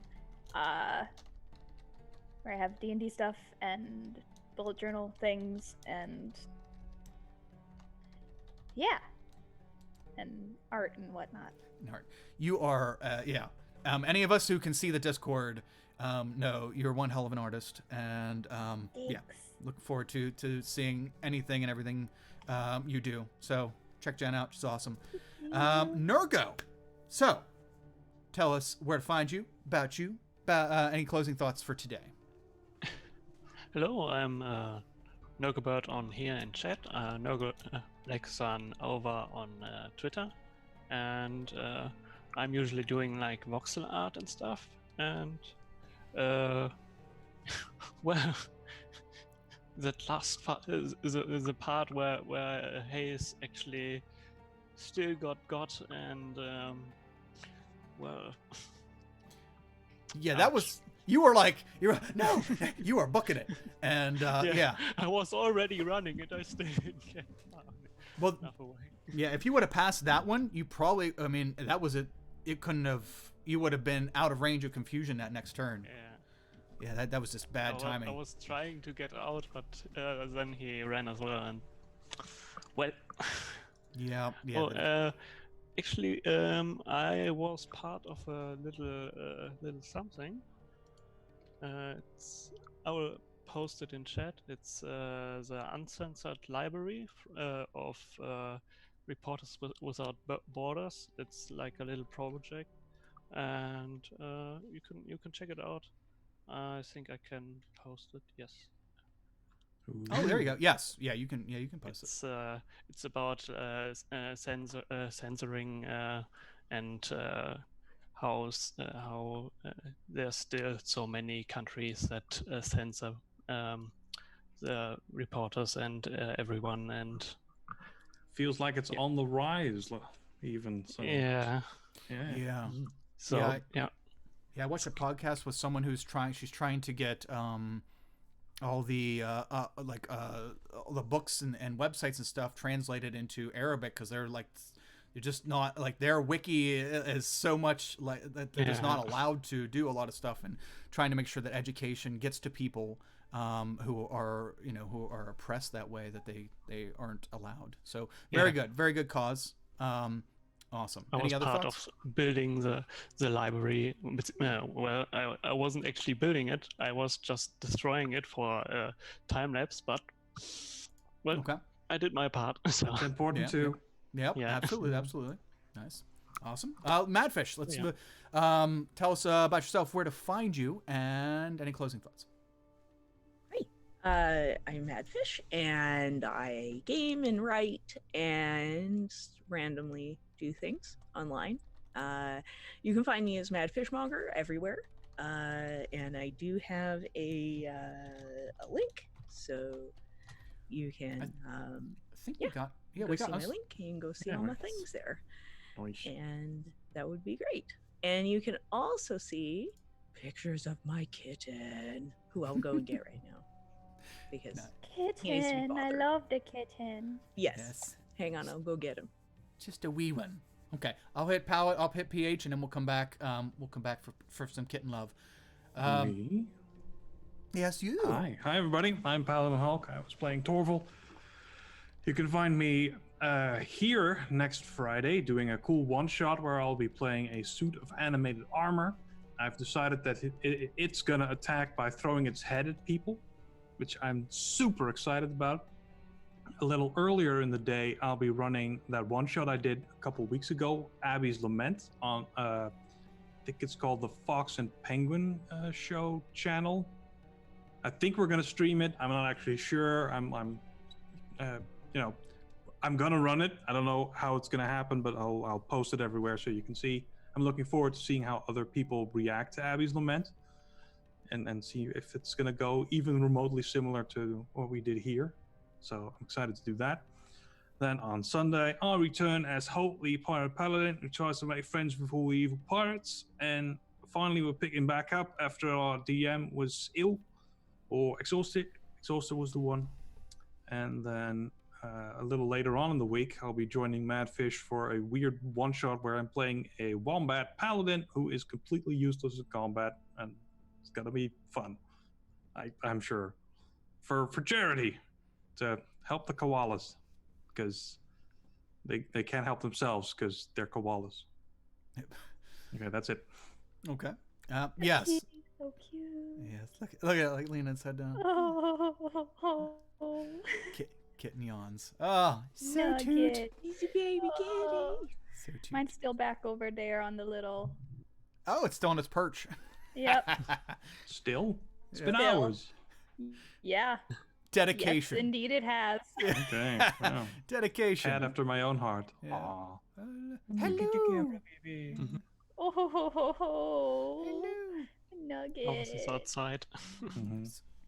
So Nice. awesome. Yeah. And hopefully, yeah. Let us know. You or Madfish. Let us know when you're doing that one shot. Yeah, guys. Post if you got these one shots. You got anything? The charity one? Yeah. That Yeah, will just- be on the 26th at 5 p.m. Central. Okay. I have something at 26. I don't know what it is, but yeah. Just post them. I'll try to catch anything that I can, as long as I'm available, and that way other people in the community can see the stuff we're doing as well. And where can we Outside. find you next? Well, it's funny you should ask. Yeah. Hi, Kyle. Wow, that battle was a lot different than I thought it was going to go down, but that's okay. That's the way D&D works, and I'm glad it's more of a challenge. I thought you guys were going to blow through that thing, so and like it blew through the purple worm, and yes, very good session today. Looking forward to the rest of these spirit journeys kind of thing, and see what buffs that you guys can get going out. So just to give you a they're kind of scaled, just to give you a if you would have got all three of them, the third one would have been you can wild shape into to CR3 beasts for the time being. So they kind of scale going up the bonuses, but okay.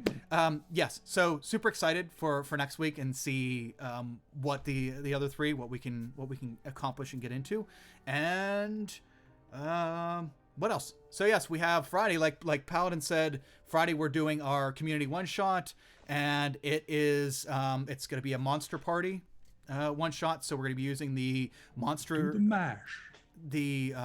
Monstrous Races book from the DM's Guild, where every race in the monster manual is brought into a playable race, and all the players are picking any race they want. Book. Yes, yeah. Plus we will be giving away copies of the book, so I'll give one away on Twitter. We'll attach something positive to it, so it'll just be like I'll give it away to have each person send a positive message just about somebody else, and we'll just pick one and give it away, and the other one we'll give away during the game to community members on Friday.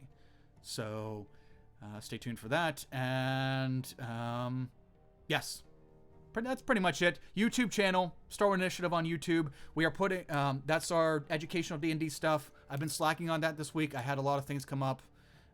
Things got pretty heavy in real life. So Star Wars Initiative on YouTube, and I know I made that command. There we go.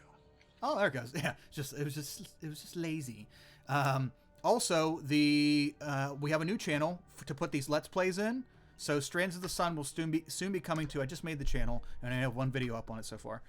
Strands of the Sun and all the other campaigns will be going to Star Wars Archive on YouTube as well.